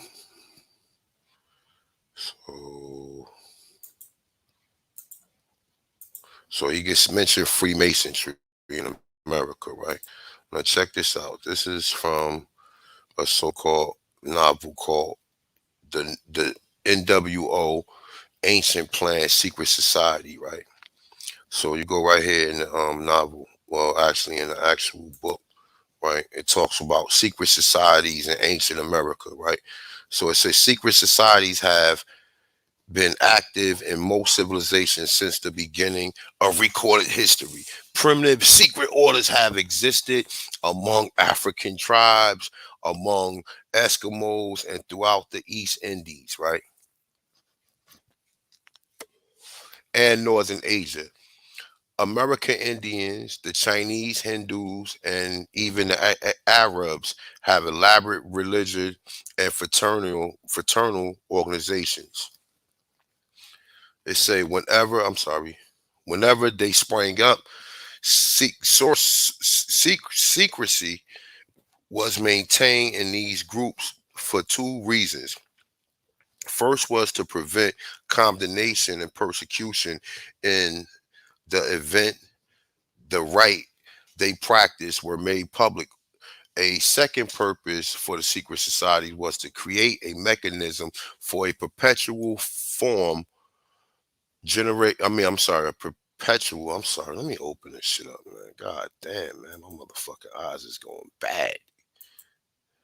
Shit, I get some eye bright, man. And eye bright is a herb that you can actually make a tea out of, and you can actually take like cotton. You could take the cotton swabs and actually put it on your eyelids, and what it does is it helps get a lot of the impurities that you build up through a point in time in your optic nerves. So it actually eats the impurities up and all of the debris and everything that basically cause you to get cataracts and cause your sight to go bad. So I gotta definitely get some eye bright, but nonetheless though, right? So it goes down and says ancient Masonic lodges has been discovered among the American Indians. Former newspaper editor and 32nd degree Mason John Logron recently found what is called an ancient Indian Masonic lodge at the Anasazi Indian archaeology site. Laron, right, writes, check this out, look. It says the furniture was placed in the same way, and the area area where the main ritual took place seemed 80% identical to the Masonic lodges in America now. The only difference was that the temples were round. And I did some research and found out that in Northern Africa, now look, he did some research and found out in Northern Africa, check this out. In Northern Africa, where did we just say?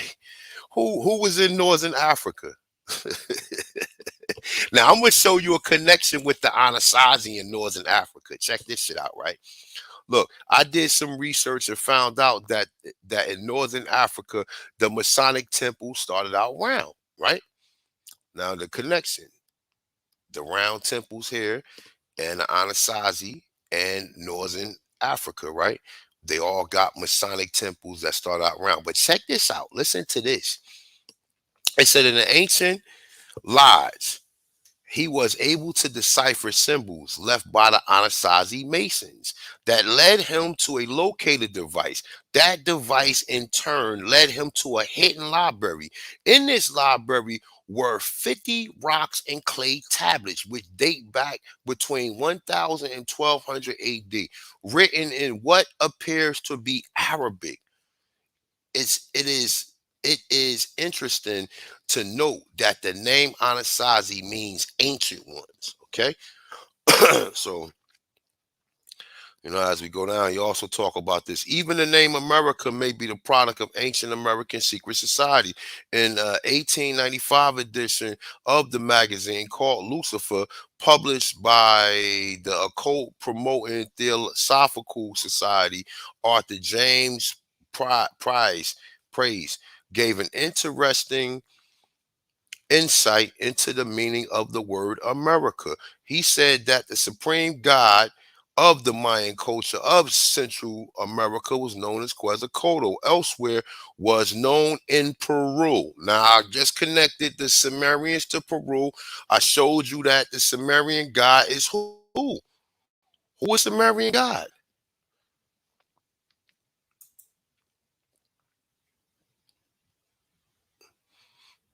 Religious Amaru god.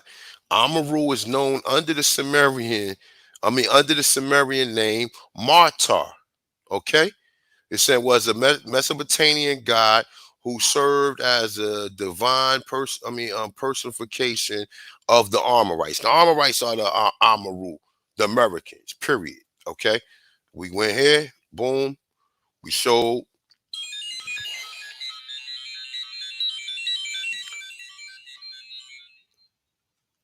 We showed that the Sumerians is where. It is interesting. No, it became very increasingly clear that the Sumerians had established a colony in South America called Kugaki. So we see the connections all together, right? But check this out. Let me show y'all something else. So let me go real quick. Now, look, I'm going to bring it back home for you guys. Take us all the way up here.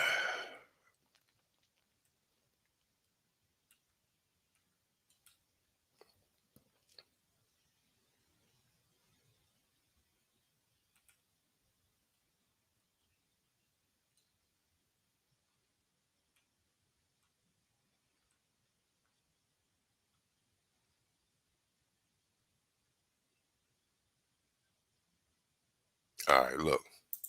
Check this out. So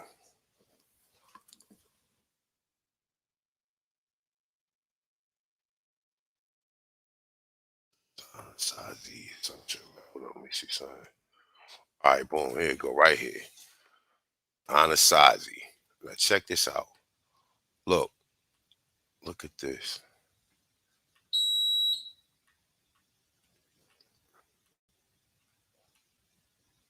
Now check this out. Look, read right here, right? Listen to this right here, right? Now we found two connections with the Anasazi. The Anasazi, they said they found these Arabic tablets among one of their lodges that had a hidden library, right? What's the other connection? They said that the lodges are built round the same as in North Africa, right? Now, remember, North Africa, Barbary, this is where you claim that the so-called Moors. We also got the other connection to what the other brother, the video I just played, making all of these different connections between Maya, Atlantis, the Iberians, and in North Africa, right? And the Basque people. Now check this out. The Anasazi builders who lived in the area along the Rio Grande could not find enough suitable rock for constructions of their home. There was, however, an abundance of water. Instead of using adobe as plaster over a rock core, they made fat adobe bricks called turtlebacks, slapping and shaping them, then setting them on top of each other and smoothing them over with a finished coat of adobe. Often, now listen, often historians mistakenly credit the Spanish with teaching the Pueblo people how to make uniform adobe bricks that are molded in form. The Spanish learned adobe construction from who? Who they learn it from? The Moors. Okay? I don't know. You show me the fucking connections because I'm just going back and forth with this shit, right?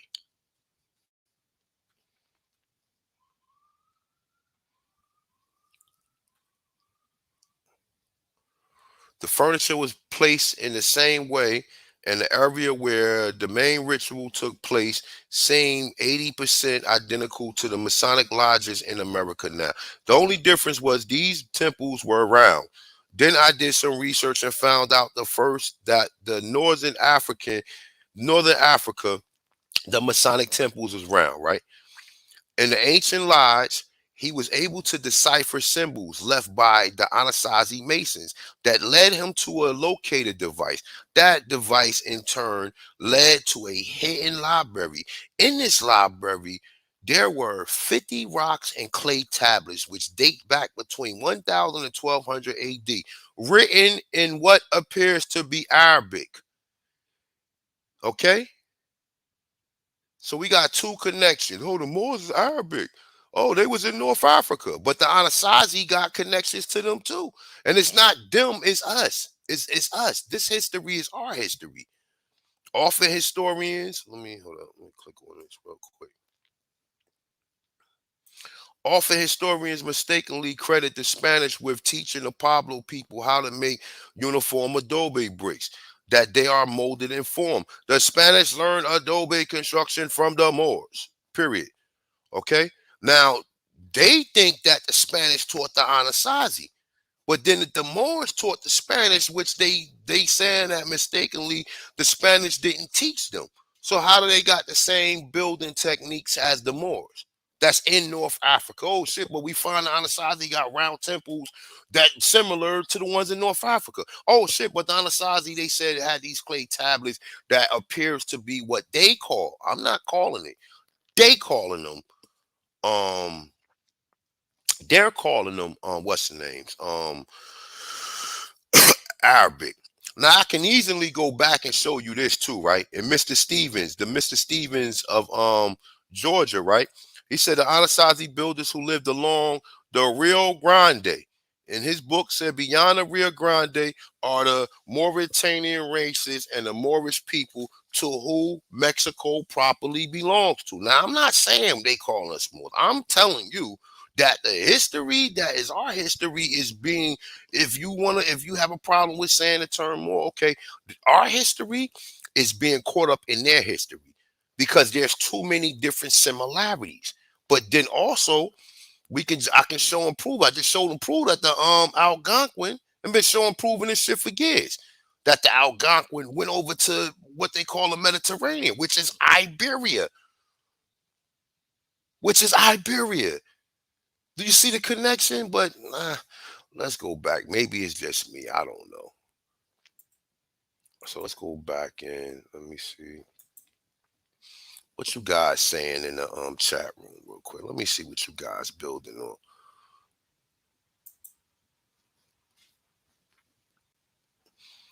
Because you could easily cross-reference a lot of this material, bro. You don't have to sit here and let somebody hold your hand and walk you to it. You got your own fucking brain. And with your own brain, sorry, hold up. Let me see. Sorry. You have your own brain. So when you see connections that don't make sense, that these people is not teaching you in history, then you have to see what the similarities and say that these people could not have written the same thing and built the same structures simultaneously. Somebody taught somebody. Okay? Somebody taught somebody. Let me see something. We even got evidence of somebody of somebody having this to say, right? Look,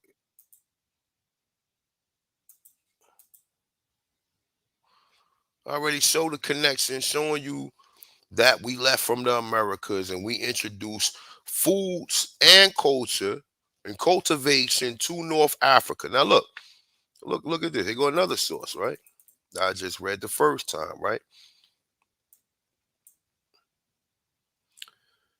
It says the biggest change the South Americans brought to Africa was the change in agriculture and forging to cultivation.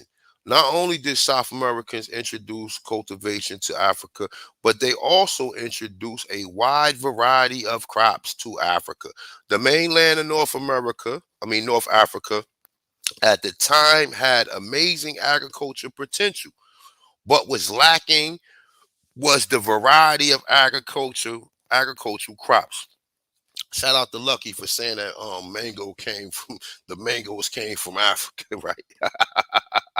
They was lacking a variety of agricultural crops. The wide variety of crops that the South Americans introduced into Egypt, okay, into Egypt was one of the principal factors that led to the rapid rise of the prominence of the ancient Egypt. Today, more than 90% of the crops varieties that exist in Africa are South American Indian crops. Okay. Do we want to go over some of them? Look. Oh, matter of fact, let's do that. Check this shit. Look. Look, man. You already know how your boy do. Look. Check this out. Look, it says most African traditional dishes originated in South America. Among the crops that the South Americans introduced to Africa are pepper, the cola nut, corn, millet, yam, sweet potatoes, cocoa yams, pumpkin, squash, gourd, black eyed peas, peanuts, okra, motherfuckers, okra, pineapples, coca, plantations, bananas, tobacco, palm nuts, coconuts, ginger, garlic, sugarcane, tomatoes, onions, and cotton. If you niggas don't stop fucking playing with the God, if you niggas don't stop. Oh, was I sharing my screen? Oh shit, I wasn't. Hold up. What was I sharing? I wasn't sharing. I want you guys to see this. You guys can't. You guys you gotta give yourself some goddamn credit, right? Just so you'll see that I'm reading from something. I ain't make this, right? Let's go back over it again. This sounds so wonderful, right? Sounds so wonderful. Look. All of the roots crops that are grown in Africa today are South American crops. Nearly all the vegetable varieties that all cultivated in Africa today originated in South America. Most African traditional dishes originated in South America. Among the crops that the South Americans introduced to Africa are peppers, cola nuts, corn, mallet, yams, sweet potatoes, cocoa yams, pumpkin, squash, gourd, black-eyed peas, you Negroes, peanuts, okra. Hmm. Interesting, right? We have some idiots that think that the Africans somehow, or I don't even believe in no African slave trade, and I'm willing to debate that with anybody. I don't believe in no African slave trade. That's bullshit, right? But some of the asinine and most preposterous things that that comes out these people's mouths is this. Oh, they had seeds. They had seeds braided into their braids, or I guess they was boofing seeds and shit. Boofing is like what they call in jail, like when niggas taking drugs and they put that shit in their ass or put that shit like I ain't trying to be gory or nothing, but it is what it is. You know what I'm saying? This is how they get the drugs back to the to population or the raises and everything. I've heard all types of shit, right? But these are some of the stories that they put the seeds in their ass. Or they put the seed. How? Are you stupid, my dude? How did they come here with okra seeds and then successfully make okra here? Are you stupid? These niggas are indulging in an impossible journey. Some of the shit that I be hearing is impossible. But yet we can fathom that because we have ridiculous people who tell us this ridiculous shit. Okay? Now check this out. Oh, I'm Yoruba. What's the other fucking tribes these niggas always try to say from Nigeria, right? Look, Africa was largely depopulated after the last polar shift about 10,000 years ago. 7 to 8,000 years ago, Negroes from Central America migrated into the area around Nigeria and begun to populate the area of Africa. Nigga. Don't, man, come on, my dude. We can do this all day long, bro. You can go back and discredit the sources, but the sources, it is what it is. That's right, Foxy Moon. You are absolutely right, my sister. America is the land of milk and honey. It's America is grandma.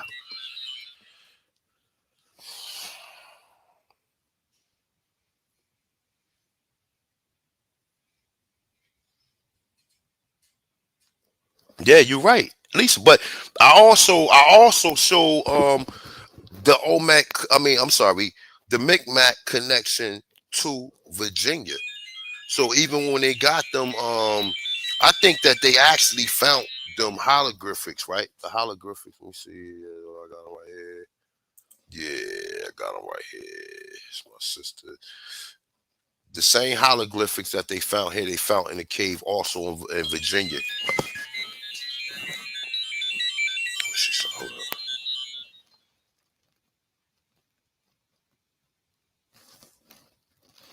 Oh no, he explained it already. Mick Mack, Paddywhack, get a dog a bone.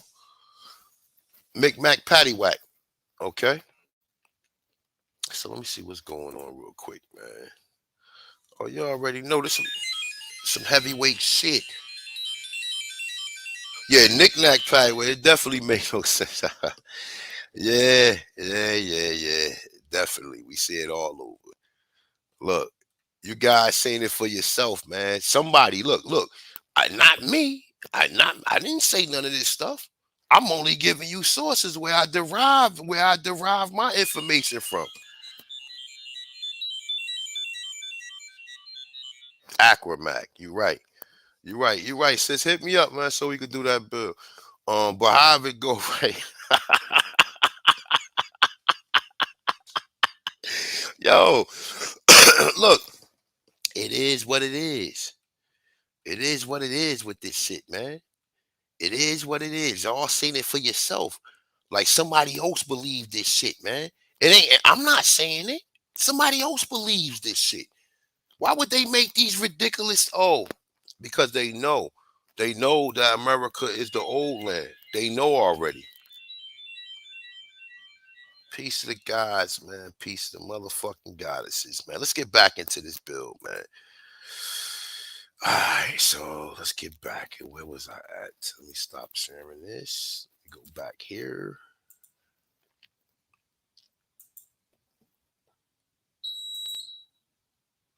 Once again, hit that like button, share the video out, and if you like to donate to the channel, my Cash App is on deck. So let's get with this shit, man. Oh, you know what? I'm sorry. Let me go back out. Go here. Oh no, hold up. That's me. It's right here. So. And that's deep.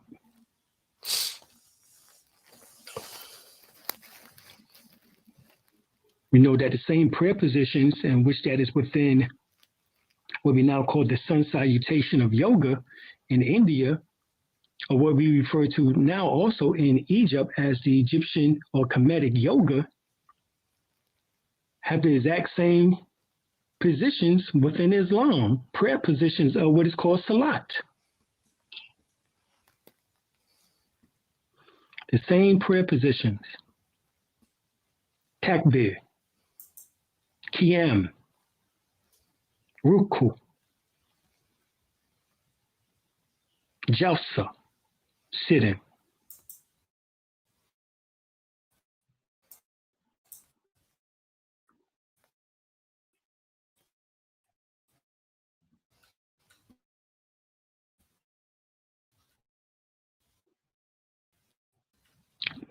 Sajda, with the 12 positions of the sun salutation in yoga, within Egyptian Kemetic yoga.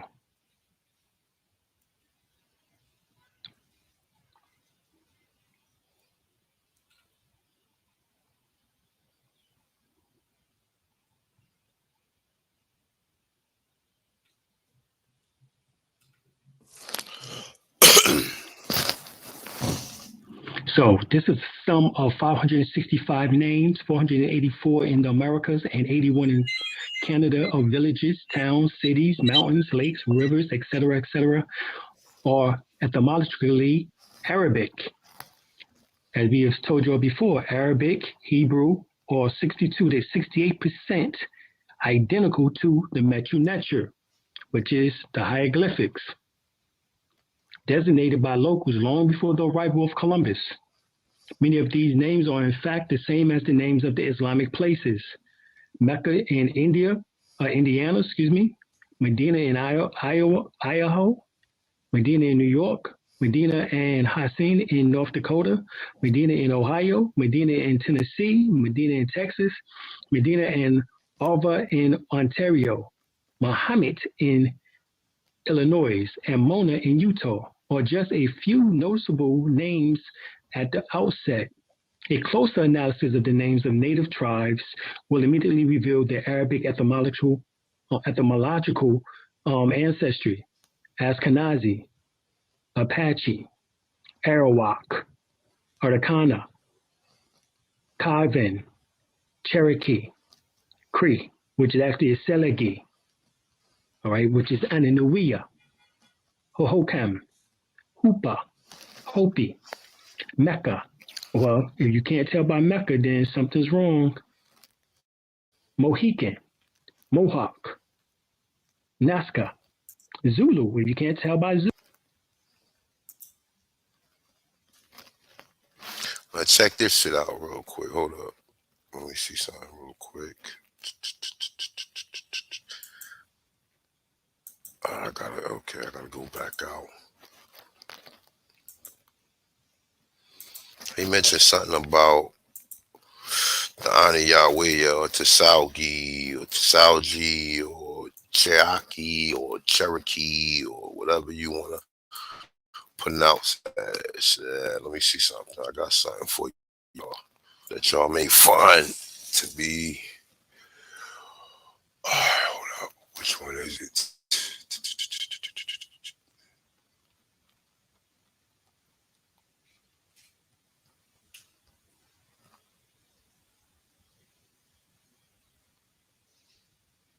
All right. So this is something that I found. And like I said, right? So it's a Cherokee X-Files. Hey, ha, ha, ha, ha. Some funny shit, right? Let me see something.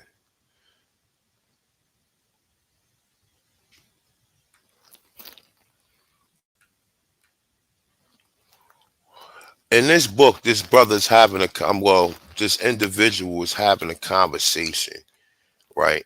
And he's proposing that the Cherokee actually spoke Phoenician, right? Let me see something.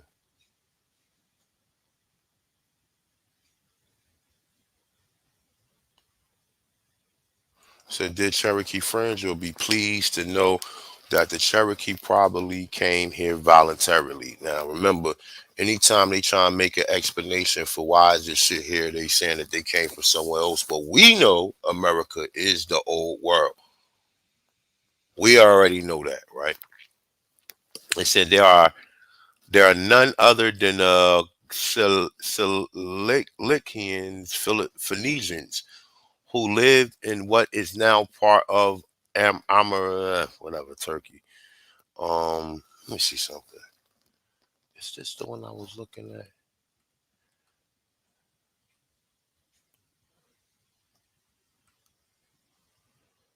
Well, I think, hold on, I think this is.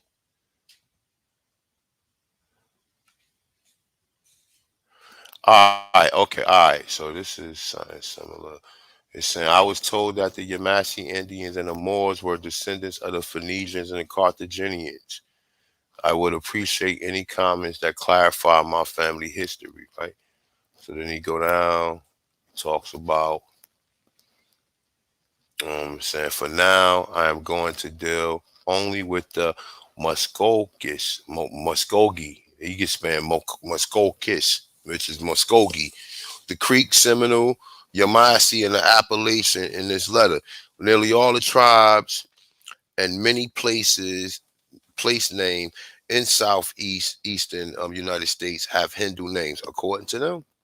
But I can easily show you that the Hindus came from America too. This is the reason why they got the number 0 as well, because the number 0 came from the Americas, and there's only 2 other places where they claiming that the number 0 was created, right? They said a Yama was a name of the Asvin brothers, whatever. I don't know. This is some other shit. I haven't went over this. I just wanted to show you that there was some individuals that was saying, but I'm gonna go back to the Western area, and I'll come back and we can kind of go over this, because it is some things that's kind of. Let me see.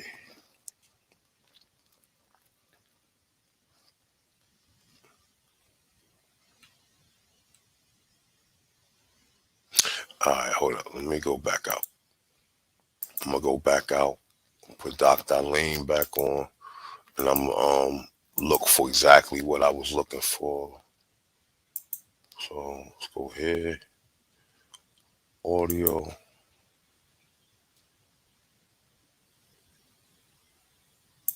Zulu, then something's wrong. Because how is Zulu South Africa and Zulu Native American?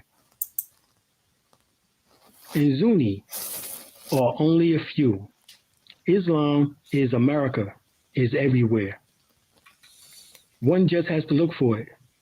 From Caliph, Harania, which is California, to Alabama, to Tallahassee, to Medina, Ohio, to Moorestown, New Jersey, to Islamoranda, Florida, to Alhambra, California. Muslims and Muslims have left an impact on this country. And this is in RupeNews.com. You can look this up.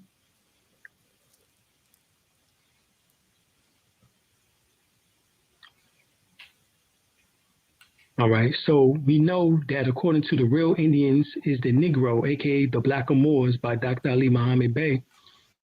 He states the language of the Indians, aka Negroes, equals Algonquin in Arabic. It's essentially the same language which goes back to Metu Neter, hieroglyphics. And he's right, same language. Goes back to the Metu Neter, hieroglyphics. Now who spoke Metu Neter? The Egyptians, the Kemites, the Sumerians.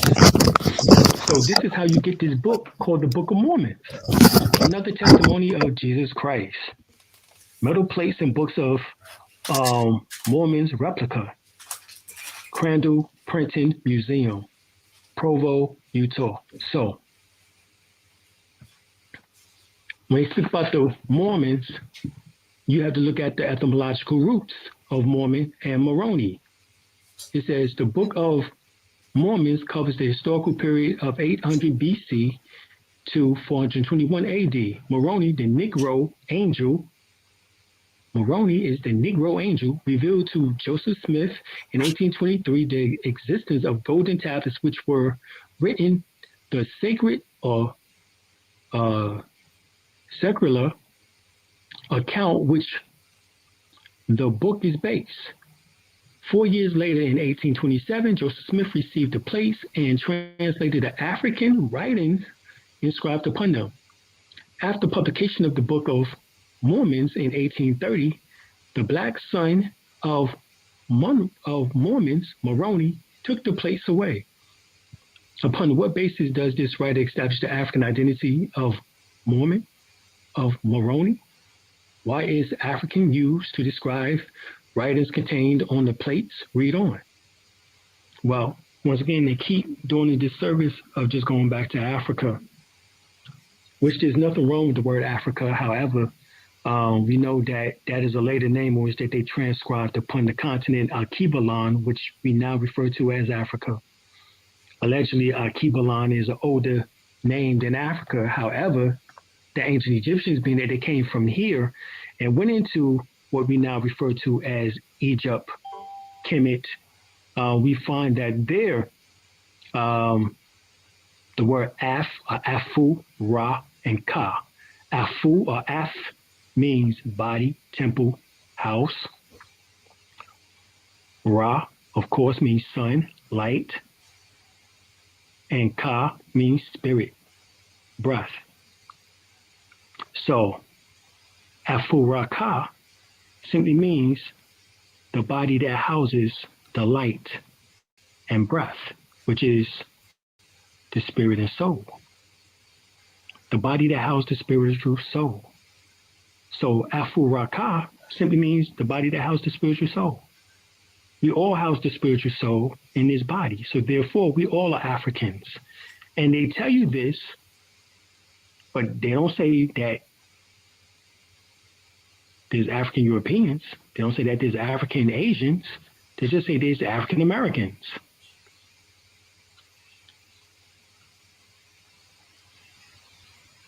And have us looking elsewhere. This has always been the problem. So upon what basis does the writer establish the African identity of Mormons, of Moroni? So let's look. The Moors had, in looking at some of the major languages of the world, the selection Mormons and Moroni are found to be merely variances of the root Moor or Moor. This is born out of the many copies of family coats of arms, Rogers, J. Rogers, Nature's Knows No Color Line, 1952, page 69 through 107.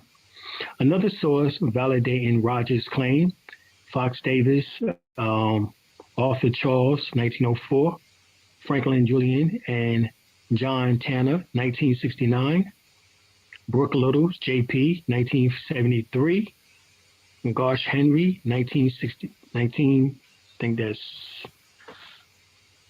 67, and Herbert Alcock, 1962. The sources cites above speaks with one voice regarding the art of heraldry, science of armory, of coats and arms. The only people who needed arms were the gentry.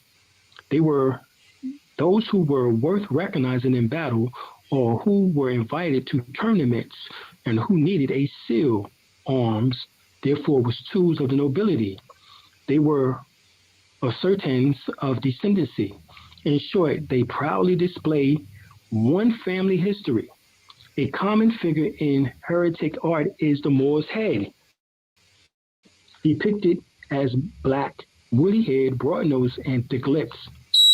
In contemporary jargon, this translates into Negro's head or black face crest, meaning, of course, that the surnames associated with the shoes, along with the figures, established the Negro-ness of the family. Black families of nobility then existed within many major nationalities. Mormons is simply one of these family surnames, which prove beyond a doubt that Mormons refer to black family roots. MacRitchie, this is David MacRitchie, they say that families with the name Moor, Moorish, Morrison, and other derivatives of Moor had Moors as their ancestors. Throughout antiquity and as late as 1900, Moors were synonymous with Negro.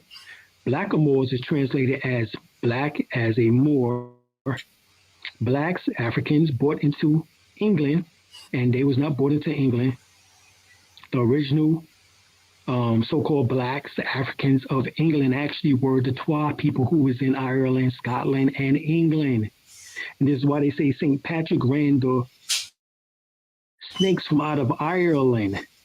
The snakes or the Nagas is talking about the Twa people.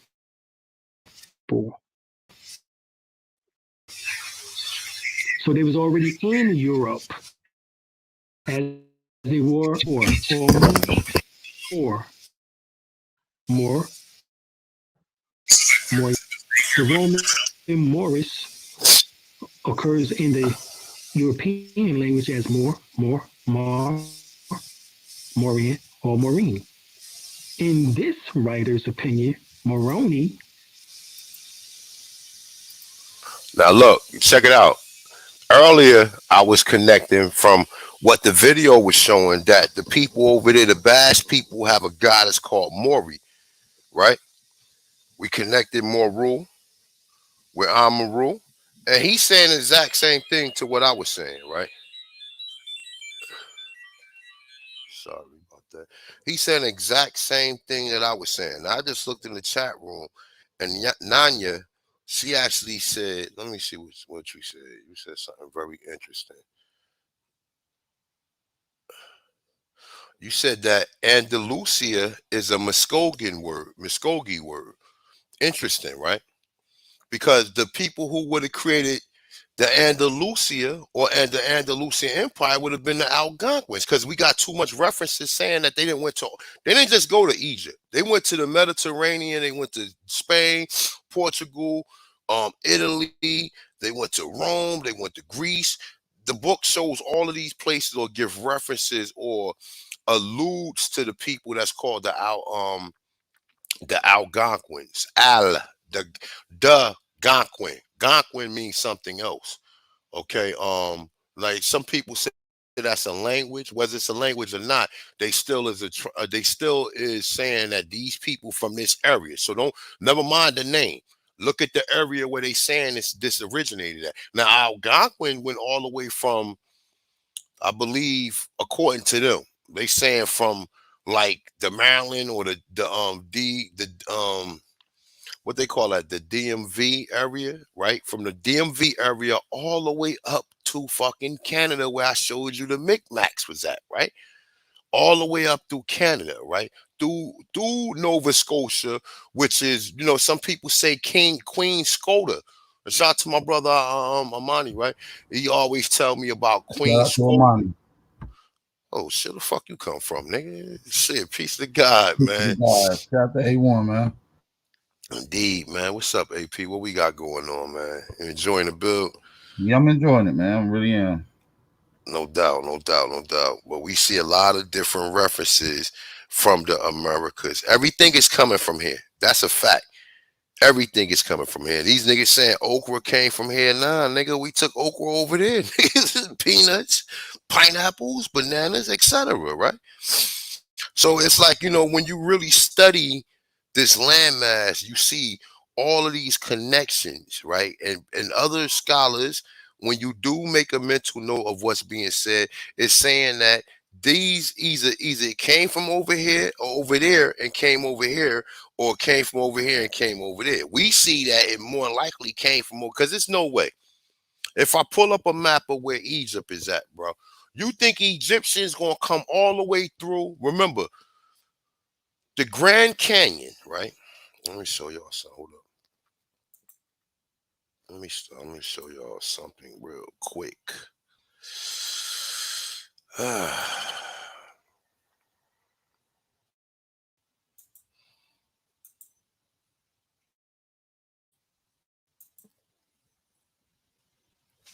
All right, give me 1 second. Let me just make sure I'm on the right.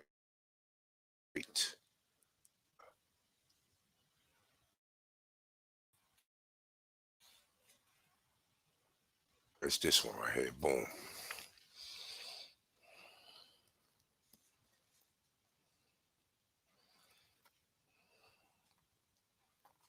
Now, okay. It says when the Smithsonian discovered ancient Egyptian colony in the Grand Canyon, right? So it says did now look, they saying they crossed the Pacific. Did the Egyptians cross the Pacific Ocean and wander into America's Southwest thousands of years ago? In the early 20th century, claims of such a discovery was made by the Smithsonian funded archaeologists who spoke of a thriving civilization tucked within a series of caverns carved into the side of a remote portion of the Grand Canyon. What did the archaeologists find? What evidence did they bring back? It's saying, hell, did these men ever exist? Sorry about that. Let me open this up a little bit. Shit. Yeah, that's about my eye range right there. All right, so let's go down. It's a story on front page of the April 5th, 1909 edition of the Arizona Gazette recounted the discovery of a series of bizarre caves and artifacts in the Marble Canyon region of the Grand Canyon. The reports claim two Smithsonian-funded archaeologists, Professor S.A. Jordan and G.E. Kincaid, are responsible for the finds, as the article noted. What's going on? The discovery, which almost conclusively proved that the race which inhabited the mysterious caverns hewn in solid rock by human hands was the Oriental origins, possibly Egypt, tracing back to Ramses if the theories are born out of the translation of the tablets engraved with the hieroglyph. Now we just showed the connection from the hieroglyphics from the Mick Macks, and they saying that the Mick Mack hieroglyphics is similar to Egyptian. So this is two places that these people were saying, right? They saying the mysterious the mystery of the prehistoric people of North America, their ancient art, who there was and whence they came, will be solved. Egypt and the Nile and Arizona and Colorado will be linked by the historical chain running back to ages which staggers the wildest fantasy of the fictionists, right? Let's see. All right, hold up.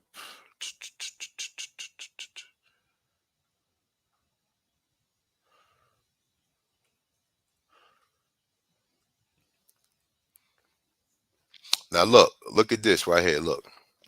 So the Smithsonian denials no record ever. No record exists of the Cancard or Professor Jordan within the Smithsonian Department of Anthropology, nor is there paper trail of the Smithsonian detailing the artifacts gathered on the expedition. When asked directly about Kincaid claims, a Smithsonian Institute representative once said, well, the first thing I can tell you before I go any further is that no Egyptian artifacts of any kind have ever been found in North or South America. Therefore, I can tell you that the Smithsonian Institute have never been involved in such excavations, right? Now, of course, they're going to say that. Of course, they're going to hide the information, right? But it's just too much. It's too much proof. And then they even doubled down, said according to conspiracy theories, right?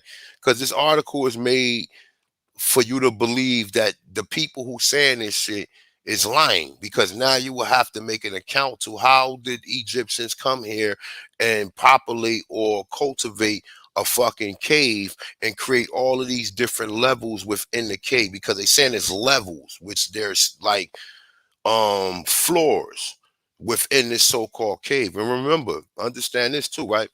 The Grand Canyon was once inhabited, it had water. So my theory is where the Red Sea was at, the Red Sea, the waters from there went through the Grand Canyon in some parts of Arizona, right? Because this is why the Arizona like a desert, right? But I think a lot of that water is part of the what's the fucking dam, the Hoover Dam. A lot of that water, if they was to open the dam up, that water will go back into the Grand Canyon areas, right? So just let me see something. Oh, that's not bad. Hold on, we're gonna get to that real quick. Hold up. Let me see something. Discoveries.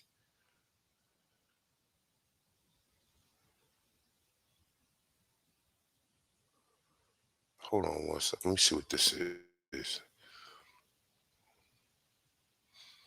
Peace, everybody, man. Bang that like button, man. Bang that like button, man. Share the video out. And like I said, if you like to donate, the Cash App is on the screen. So controversial Davenport and Pontotoc still reveals ancient Egyptians and Black Africans visited North America. Now remember, please dodge that because we got evidence of us leaving and going there, right? Let me blow this up. Let's read through a little bit of this.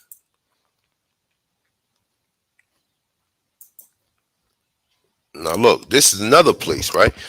It says it's possible to find evidence of ancient Egyptians and Africans visit America in the past. Can the controversial Davenport and Pontotoc still shed light on the mystery? The Davenport still was unearthed in a burial mound, in 1877 in Iowa. This curious, I've never seen that word before, artifact is called the Davenport calendar still, right? This is an image of it right here. See, it also has a tree on it, right? It looked like people going to the tree. Like this could be a remnant of the tree of life as well, right? So let's go down some. It said it contains a carving of opening the mouth ceremony, which is the Nubian Egyptian origin, said Dr. Barry Fells, 1917 to 1994, a Harvard scholar with an avocation of ancient writing. Egyptian and Libyan explorers, he sailed up the Mississippi River and left the written stone tablet. The Davenport still, however, the University of Iowa archaeologist Marshall McCusick disagrees. Of course he gonna disagree, and said that the tablet was a hoax. And see, this is what the people go with. The people will go with the people who's trying to hide this information. Oh, this is a source right here. Look, he's saying it's a hoax. Look, it's a hoax. But Barry Fell is a Harvard scholar with an advocate for ancient writing. So why would he's an expert.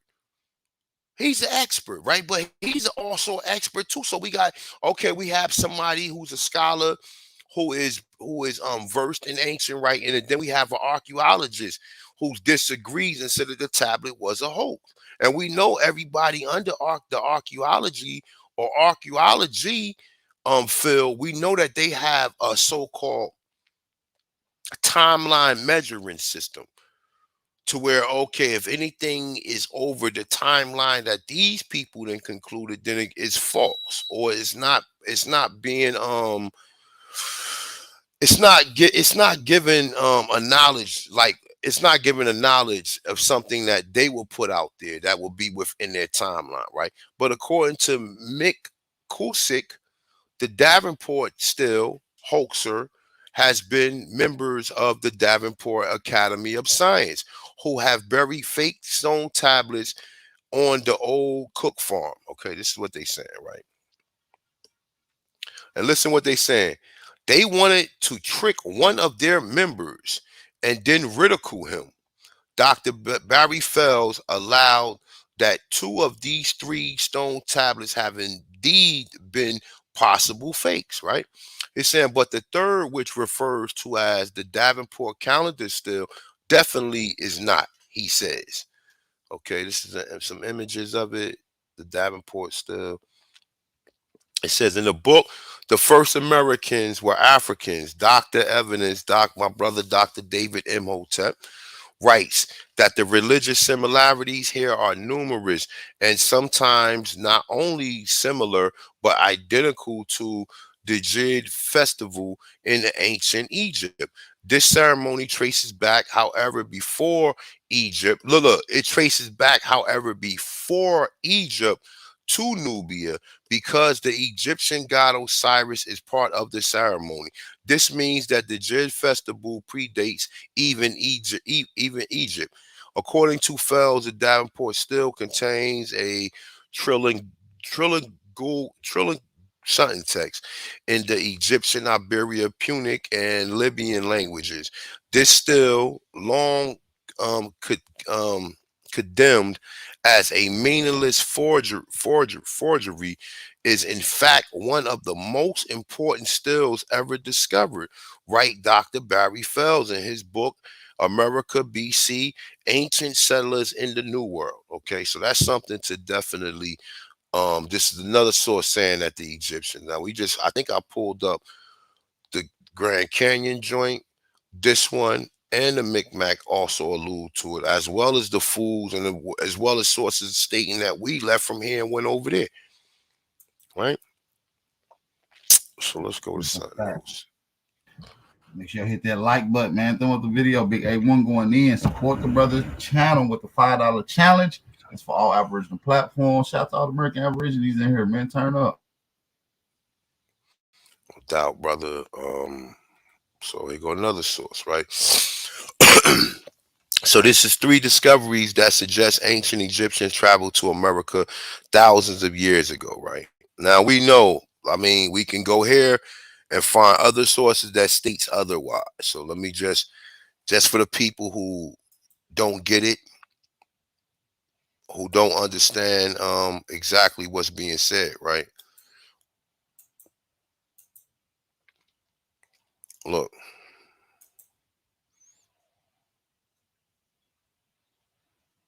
Can I blow this shit up? Let me see something.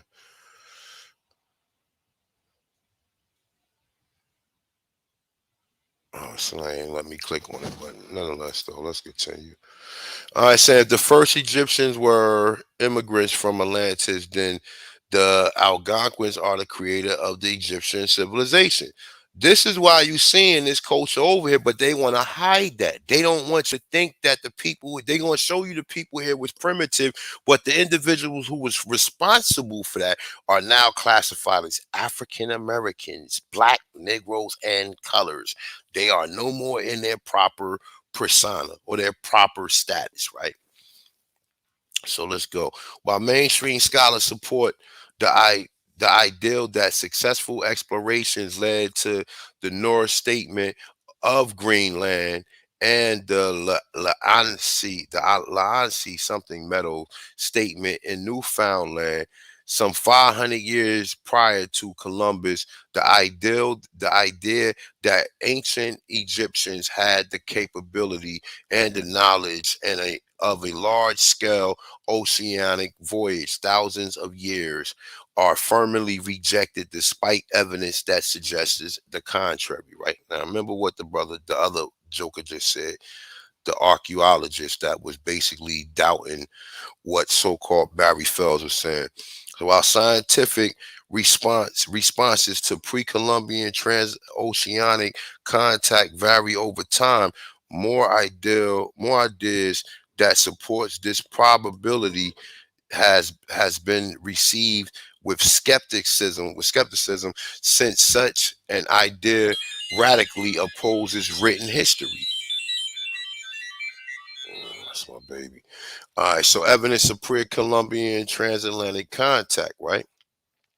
So I'll just read through. Look, check this out.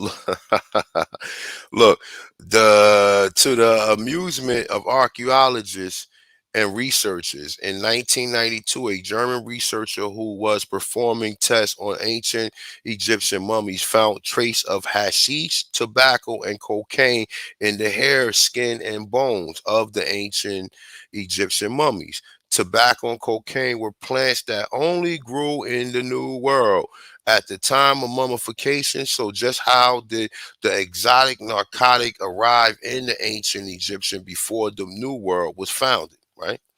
Now, remember, this is what he said, right? A critical piece of evidence suggests that not only were ancient civilizations interconnected, meaning trade routes, right, in the distant past, but elaborate trade routes. Look, look, I just said trade routes, right? But elaborate trade routes was also established thousands of years ago. This is why it isn't that difficult to believe that there was ancient Egyptian hieroglyphics in Australia, they say in Australia, and that people of ancient India knew of the modern day England and called it the island of the White Cliffs, right? This is what he's saying, right? So let's go down. It said, while this is heavily criticized subject, there is evidence that suggests that in the 1900s, researchers belonging to the Smithsonian Institute stumbled across an ancient island. So we just kind of read that, and we know, and you got the sources, and you know how they disputing it, right? Well, let me see something. It said discovery which almost conclusively proves the race which inhabit this mysterious cavern hidden in solid rock by. All right, we read that already in the last article, right? Well, let's see what else they talking about. All right, so evidence of ancient Egyptian large-scale oceanic voyages. But if an ancient Egyptian did, in fact, have the ability to organize large-scale transatlantic voyages, would we have found more evidence of their travels? Yeah, we finding it. They just hiding this shit, right? They hiding it, and they using these experts to come out there and rebut something, and these niggas is on agent time, right? Well, we have. It's just that mainstream scholars firmly oppose the discovery while tagging themselves as elaborate hoax. Well, according to the intriguing set of glyphs located in Australia, ancient Egyptian settlers traveled to modern day Australia thousands of years ago, proving that the ancient Egyptian civilization had the capability of large scale transoceanic travels. Let me see something. Let me go down. All right.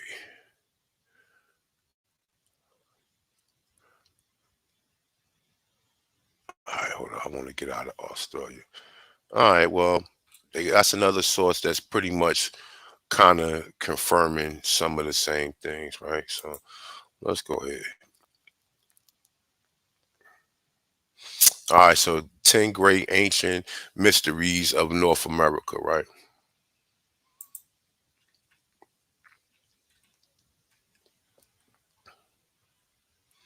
Now look, hold up. Let me see something. All right, this is a secret ancient underground city hidden beneath Death Valley. It is there a secret ancient underground city hidden beneath Death Valley. All right. So it's a, let me blow this up some. All right.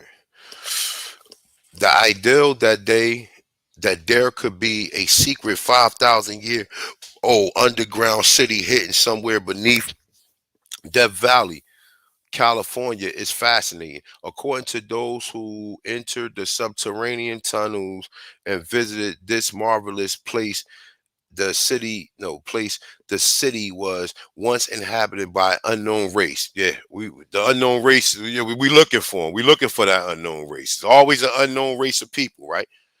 Always an unknown race of people, right? We already know. Now, thousands of years later, the place has been abandoned, but the visitors saw strange mummies and curious old artifacts. But before we can enter the realms of the mysterious subterranean world, we must first listen to the words of the Paiute Indians, who have legends describing an underground world where few people have heard of. Okay, so that's one of them. This is another so-called. This is an ancient American mysterious stone.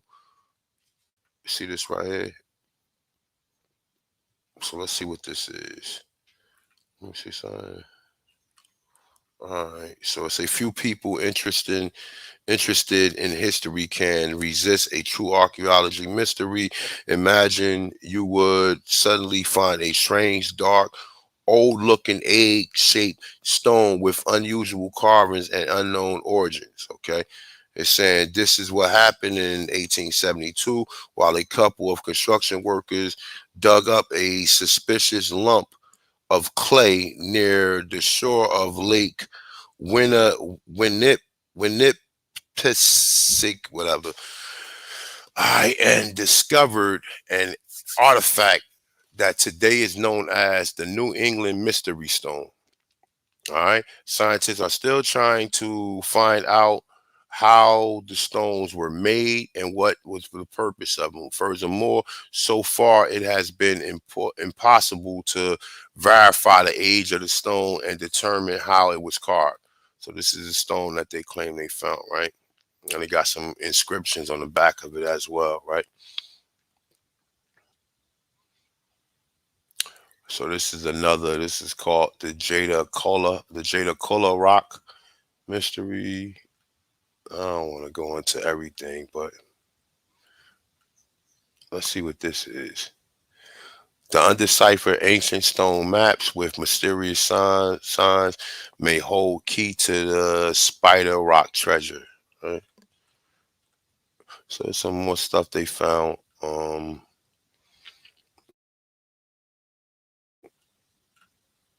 It's an ancient mysterious waffle rock. I don't know what the fuck that is. It looked like it got some type of metal in it though. Look at this shit. Right, so this is all the stuff that they find right here in America, right? All right, so look, the lost city of the Grand Canyon, an archaeology cover-up. All right, let me see what they say. Did ancient lost civilization once live in a secret underground city below the Grand Canyon?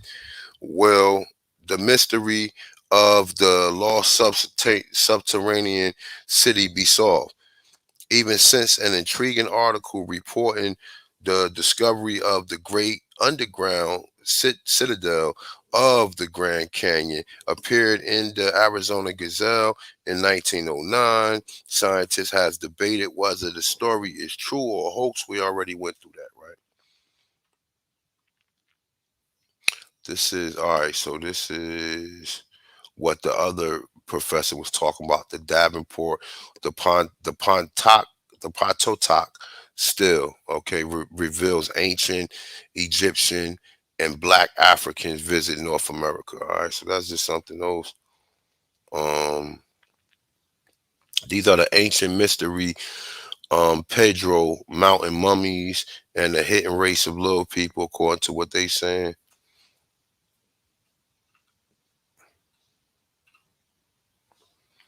This is the great and never explained mysteries of Nevada history, right? So these is Lovelock skulls that they found here. Okay, and this is Winnemucca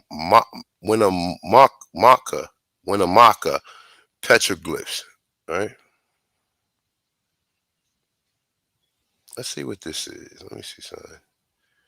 Okay, all right, yeah, fuck that. Let's read through this right here. So Nevada is full of archaeologists and anthropology discoveries and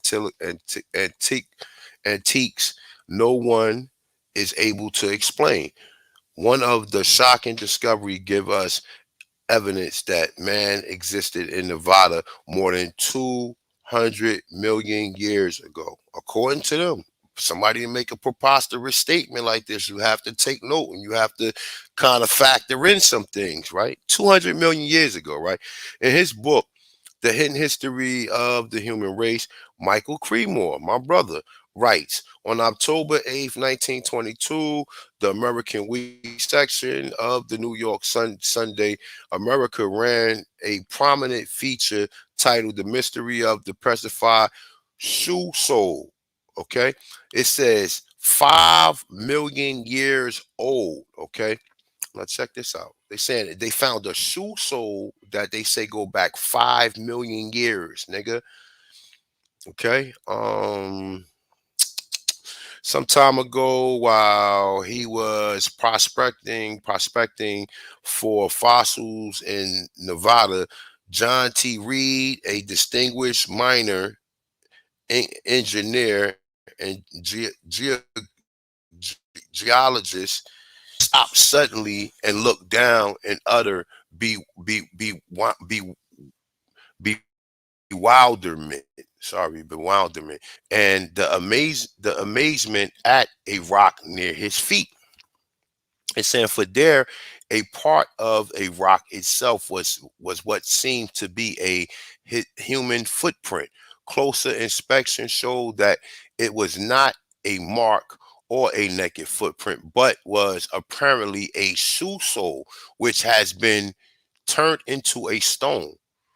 The forepart was missing, but there was the outline of the least 2/3 of it, and around this outline ran a well-defined swoon thread, which had, it appeared, attached to a welt to the sole.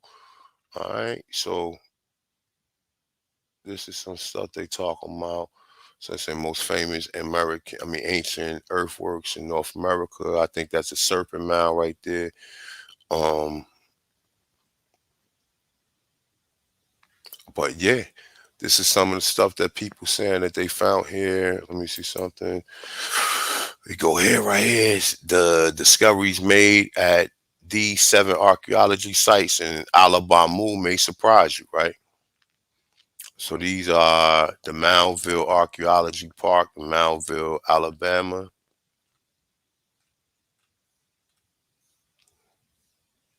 So hold up, this is Mississippian culture. This is another something that they found, right?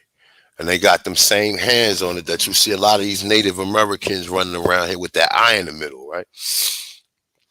The archaeology site was occupied by Native Americans, which we know they're not Native Americans. The Mississippian culture from around 1000 AD to 1450 AD.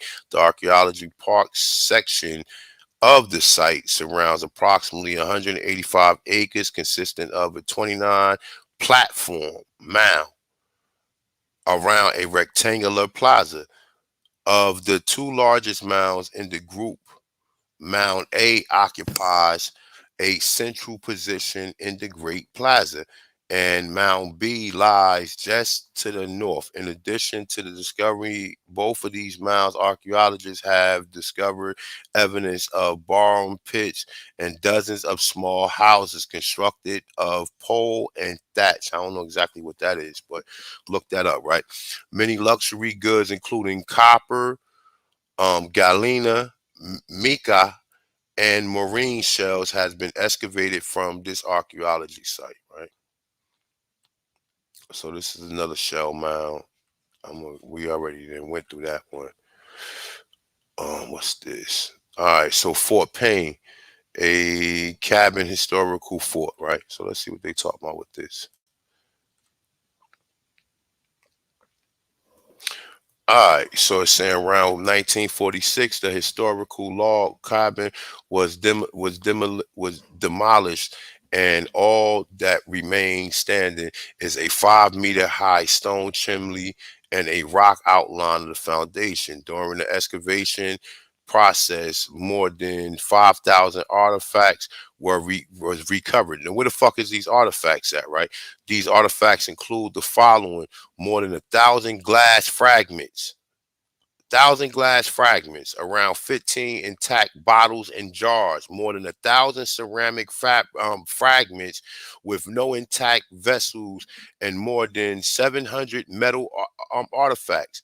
Many unidentified animal bones, and more than 30 fragments of chipped stone tools have been excavated. Go figure that. All right. So this is the old Kahabe archaeology site, and this is in Alabama, right?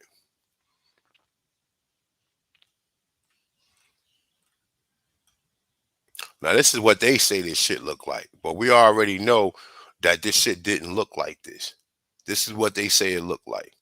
But they saying that these is real houses in real towns. They got this shit on this is primitive time right here. This is the shit that they're gonna show you, right?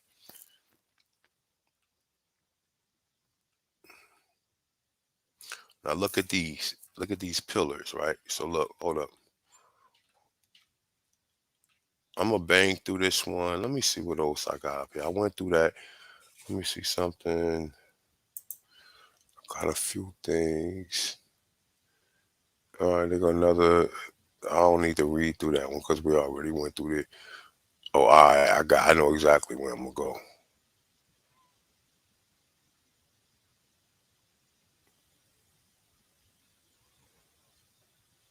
All right, I'm gonna rock through these, and I'll probably be ending in about maybe 30 minutes.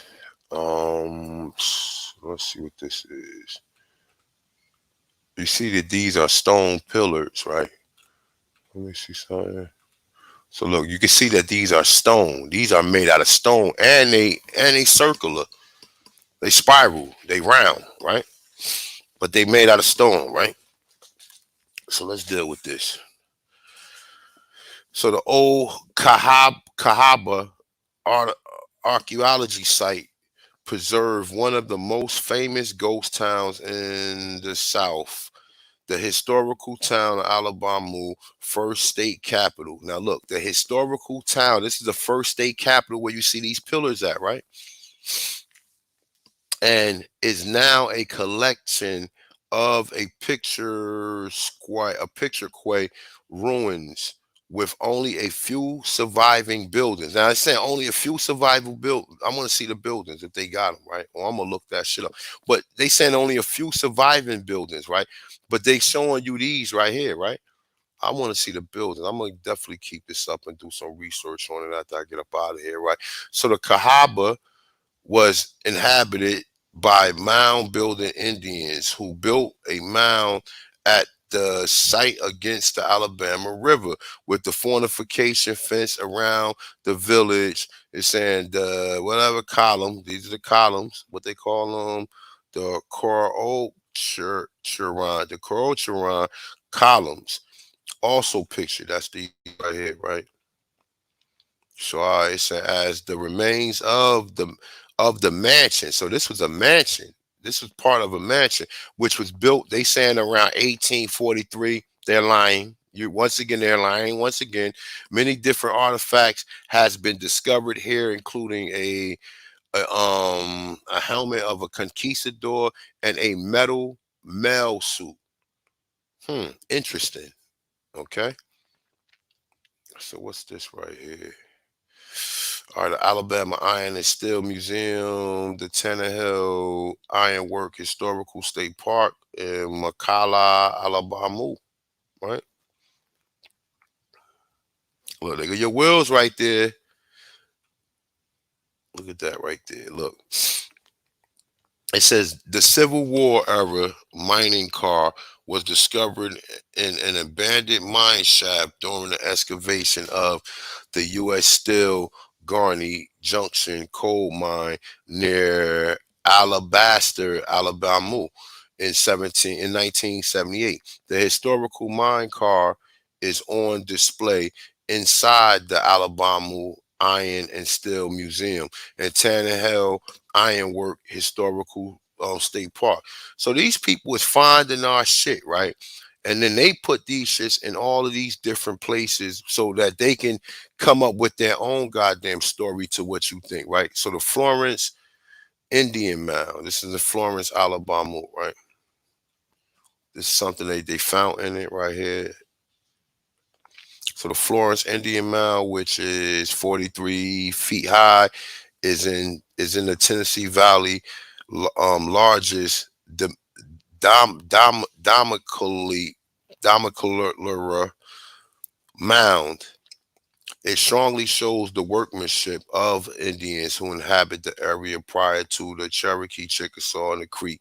On site, museum contains many Native American artifacts that date back to more than 10,000 years. So this mound is older than 10,000 years if it's showing artifacts that they claim date back to 10,000 years. It could be shorter or it could be longer. They don't know. These artifacts include, but certainly not limited, animals, effigy pipes, woven textiles, soapstone carving, and pottery, pictured above, right? And they say this go back 10,000 years. According to them, I'm not the archaeologist or I'm not the person who excavated any of this shit. I'm the observer. Okay? So this is the Russell Cave National Monument. This is in Bridgeport, Alabama. And this is some more, I guess this is them excavating and them stealing shit like they always doing, digging in the ground, stealing people's shit. And these people ain't responsible for none of this shit. They ain't even from over here, but they always digging up some shit and then trying to come up with their own story to it, right? So these are some of the things they saying. That like a whale right there. But let's go. All right. The entrance to the Russell Cave was once used as a shelter for prehistoric Indians during the earliest known human settlement in in southeastern United States. Archaeologists have recovered records of the cave earliest occupants, and approximately 2 tons of artifacts have been recovered. These artifacts include charcoal from fires, animal bones, and arrow points, pottery, and the remains of several adults and children. Now, they found remains, but guess who they testing them with? They're saying ranging from infant to 50 years old, who was buried in the shallow pits in the cave floor, pictured in a stone that was found in a cave shelter. It's part of a game called Chucky Stone. This was enjoyed by kids of the prehistorical era, according to them, right? Let's see. So that was interesting right there, right? Well, let's go ahead real quick. Let me see something.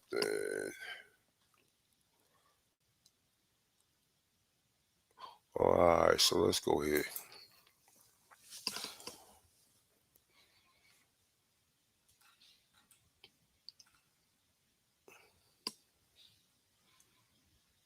Bad. Let me blow this up. Now, let me see what you guys got going on. Am I boring y'all with this shit?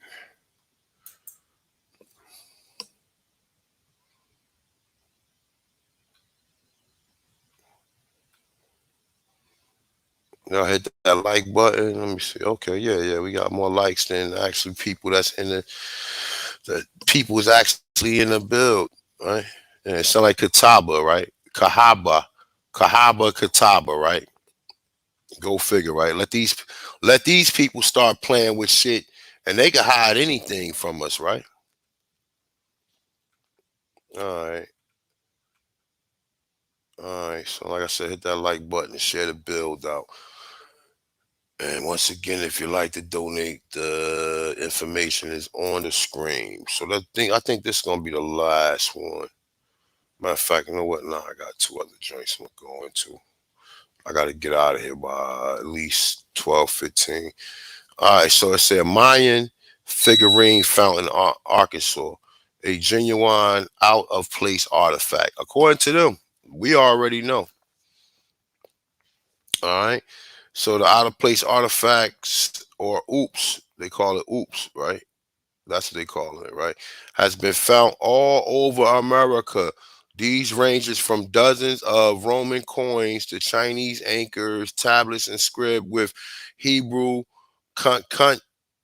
cuneiform tablets, strange stone inscriptions, and countless other bizarre artifacts that go well beyond what considered normal. They are invariably described by skeptics as hoaxes, artifacts dropped or lost by settlers, or simply misunderstood. But the Mayan figurine from Arkansas is one of the strangest out of place artifacts I've ever seen. It is prominently displayed by the entrance to the Fort Smith. Okay, Fort Smith. Once again, for they found this in Fort Smith. All right. Well, no, I guess it's being displayed in Fort Smith.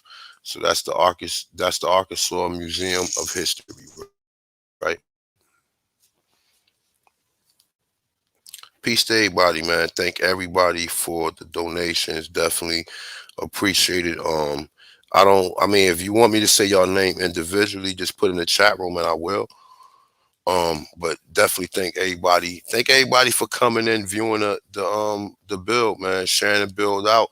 And definitely, hopefully, you guys left with some information that you can connect to the Americas as being the old world, right?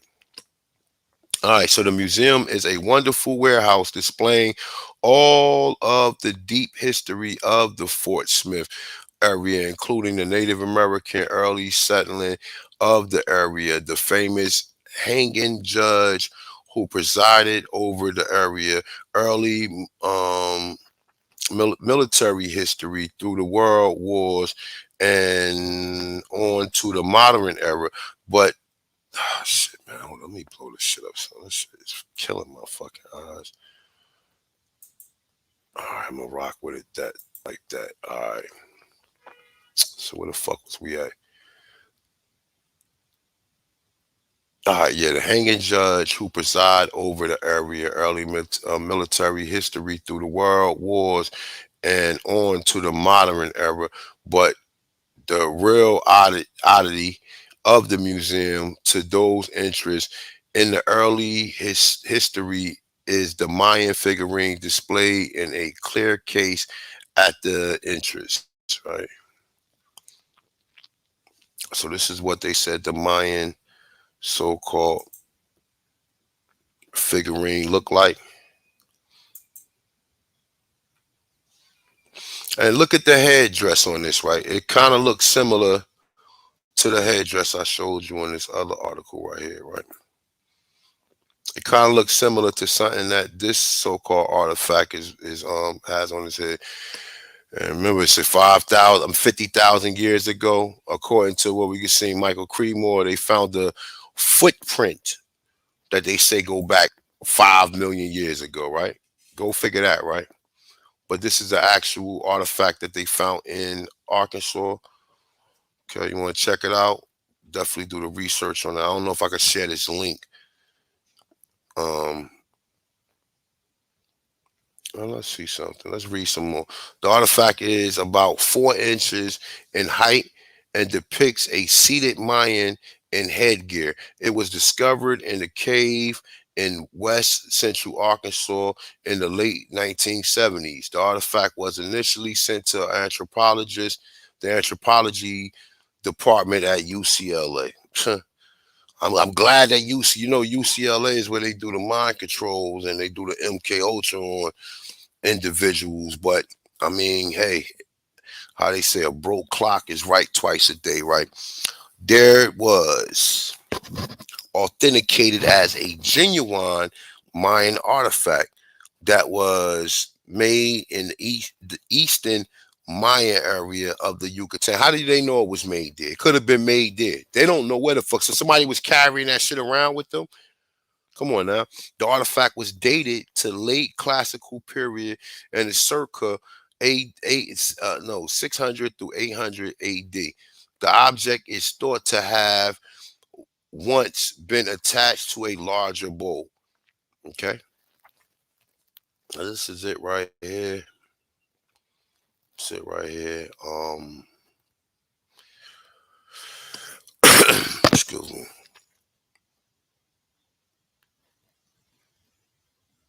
Let me see. Let me see how much time I got left. Try to make this 3 hours. How much time is up here? Oh shit, we over 3 hours, man. Peace to the chat room. I was gonna go over this finding right here. Let me see. What's this? I went over that. All right. I think AP always touch on this bill, this joint right here. Saying humans lived in North America 130,000 years, study claim. Tom Demeru. This is exactly, yeah, this is your shit right here, AP. All right, so let me go in here real quick.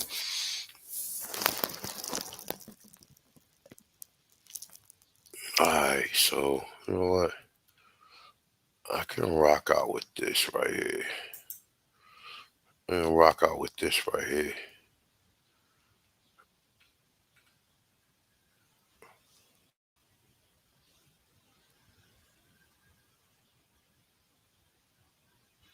Now, I don't want to go into that right there, but all right.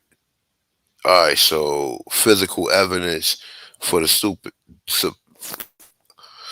for the supposed whatever has been found in abundance by a German anthropologist beginning in the 1960s. Alexander von Woltenau collected dozens of Mesoamerican clay and stone effigy clear meant to depict Negroes. Okay, it's saying these finds were critically scrutinized by renowned archaeologist J. Eric Thompson. Of course they was, right?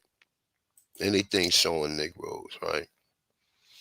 It said according to hold on, let me see.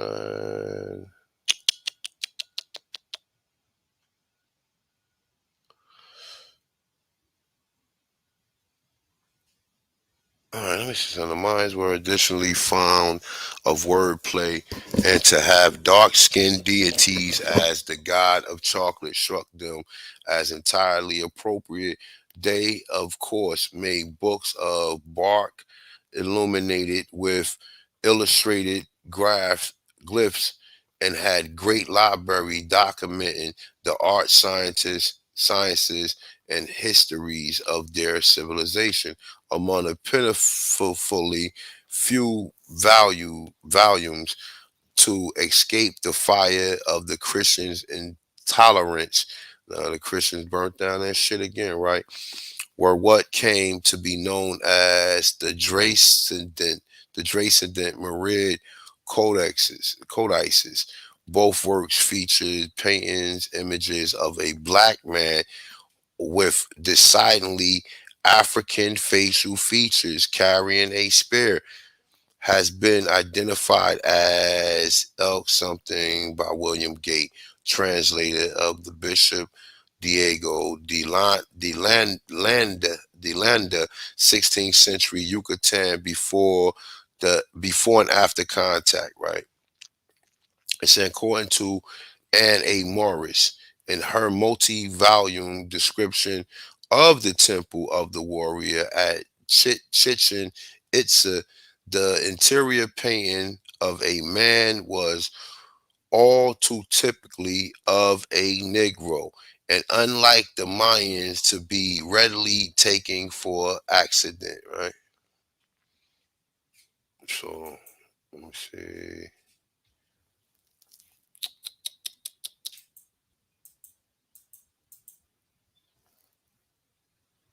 Hmm.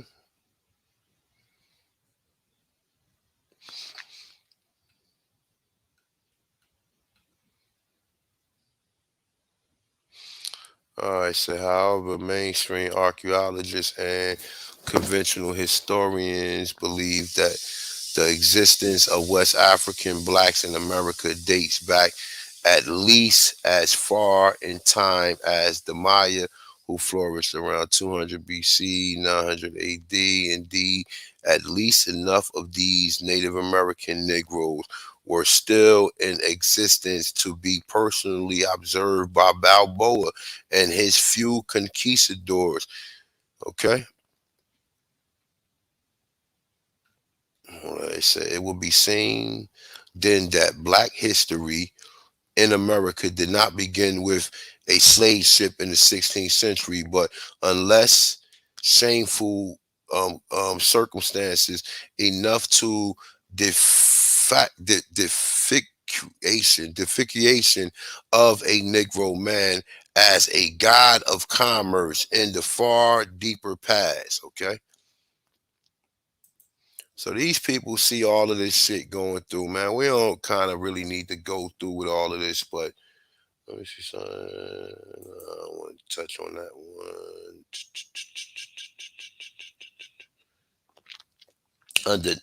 Unable to deny the African facial features of the great heads, early researchers concluded they were portraits of blacks bought by Arabic slaves and sold by Arabics and sold as slaves to the Olmecs. You hear this ridiculous shit? It said unable to deny the African facial features of the great heads. Early researchers concluded, concluded that they were portraits of blacks bought by Arabs and sold as slaves. See, every place you're a slave. You always this inferior, primitive people, but guess what? We know we are the motherfucking gods, my dude. And it said it was bought to slaves to the Olmec. So what about the Olmec heads itself, right? Other wondered if the monumental sculptures represented African warriors from Atlantis, recoiling from any suggestion of the transatlantic influence post-World War. Two archaeologists simply denied the obvious. They insisted that the black stone faces were not Negroes, at all, but typically American Indians. Only some of the features they guessed has been purposely flattened and facilitate transportation, a process that inadvertently gave the portrait a vaguely African appearance. You hear this shit? This is what these people be saying, man. They trying to create all types of fucking that's a conspiracy theory, what the fuck he just said. But this is actually a decent book right here. Let me see. All right, no, that's not what I want to see right there.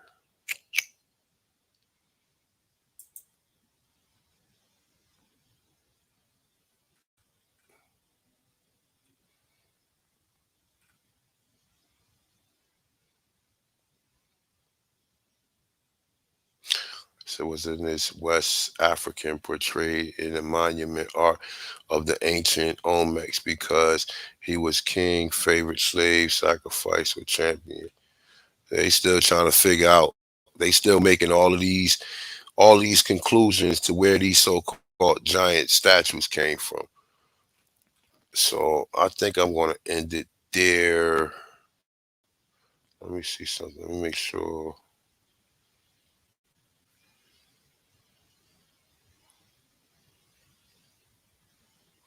Oh, let me see what this is real quick. I pulled this up for a reason.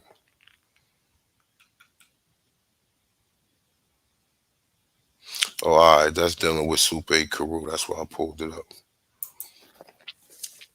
So this is a Connecticut 5th century church, according to them. Let me see something. I'll touch on that. Check this out. Let me open a little bit of this shit up.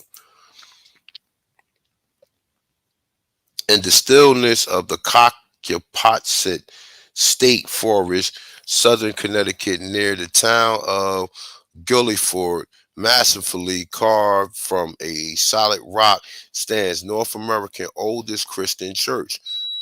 Recent epigraphic evidence found here suggests that it is 1,500 years old and linked to a voyage of Christian Byzantines. You already know. Y'all already know what the fuck is going on with this, right?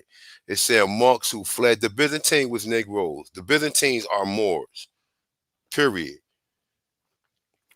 It said Byzantine monks who fled from North Africa, when they in North Africa connection again, right?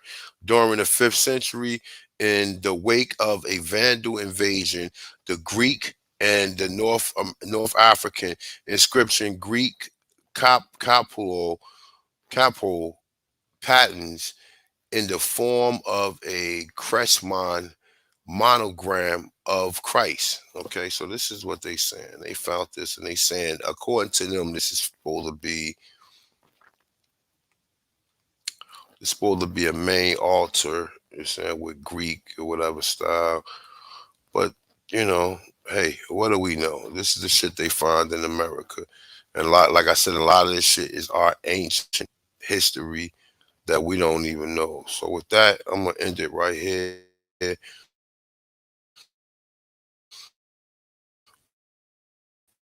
Um, hope, hope everybody enjoy their whole life. So, what the fuck do we know? You know what I'm saying? At this point in time, AP, we could rock out for about like 10 minutes if you got something you want us to build on about what was presented.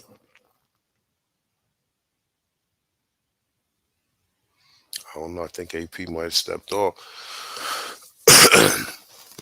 But hey, man, y'all already know what it is, man. These people been lying about everything. And just look, I'm gonna leave you with this right here, right? So when they talk that Africa, hit them over the head with this one right here. Oh, shit. Yeah, nah, it was over here.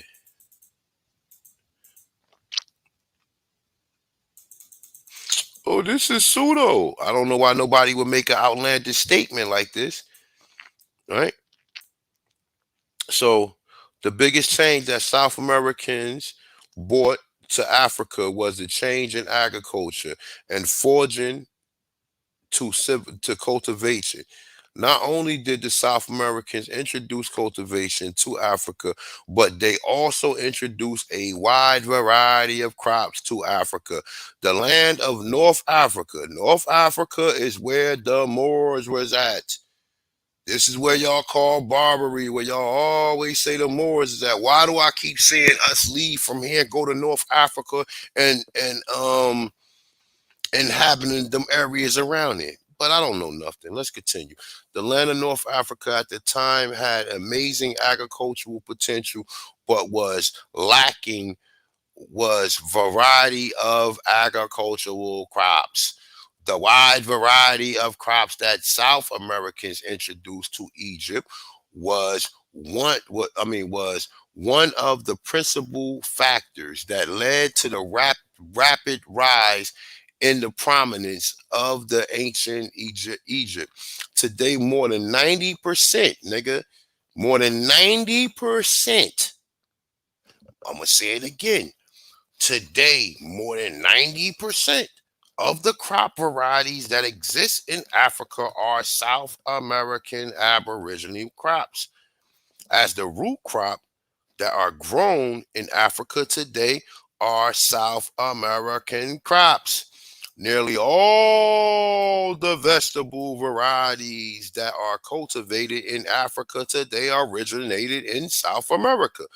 Most African dishes originated in South America. Among the crops that are South American introduced to Africa are pepper, the cola nut, corn, millet, yam, sweet potatoes, the cocoa yam, pumpkin, squash, gourd, black-eyed peas, peanuts, okra, pineapple, coca, plantains, bananas, nigga, bananas, nigga. Bananas, nigga. Don't fucking apes or great apes eat bananas in the Congo? Tobacco, palm nut, coconut, ginger, garlic, sugarcane, tomatoes, onions, and cotton gourd. Come on, my dude. The gig is up. The gig is up.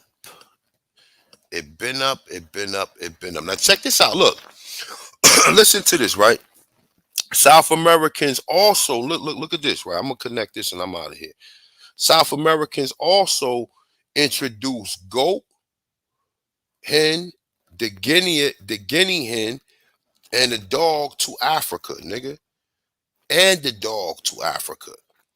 Today, 7,000 years later, there is still a large overlap between indigenous South American agriculture and African agriculture.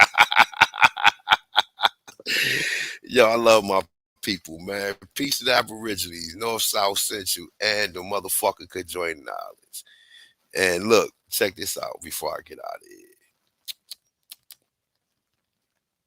Hold up, is this what I'm looking for? No, that's not what I'm looking for. I think it's in this.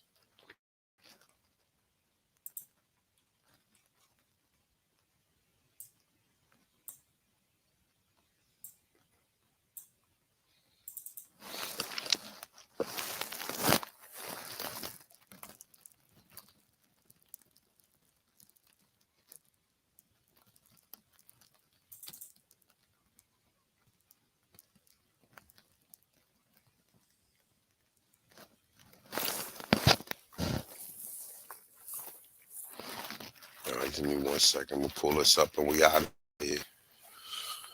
All right, so look. Oh, shit. The fuck was that? Okay. There you go.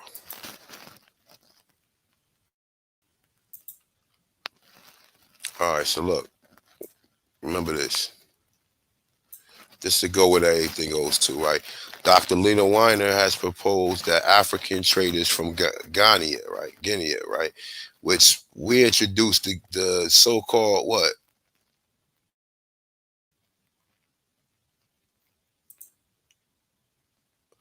The Guinea hen, right? Guinea hen. So this is a term in which these people line all together. But nonetheless, though, we know these are not people from Guinea because we know that them people didn't have no sibling. 90% of the goddamn crops that's over there, the gig is up. Fuck it.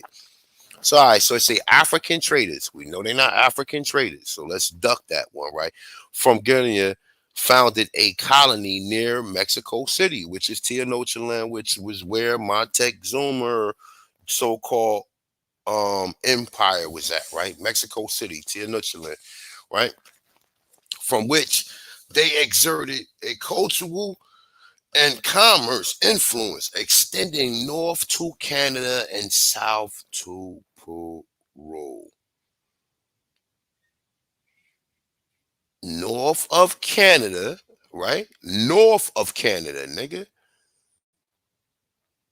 Then we touch with the Mick Macks and Nova Scotia and all that.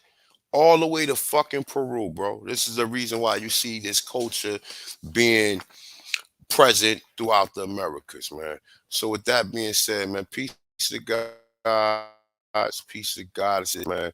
Thank everybody for coming through. You already know. We back up in this motherfucker. We back doing build. I know my brother Big AP Power going to definitely do a build later on. So with that being said, man, peace to the gods, peace to the goddesses. I'm your humble brother, Ahanu Kiel, a.k.a. Atantra, this one. With that being said, we are out of here. Peace to gods and peace to the goddesses.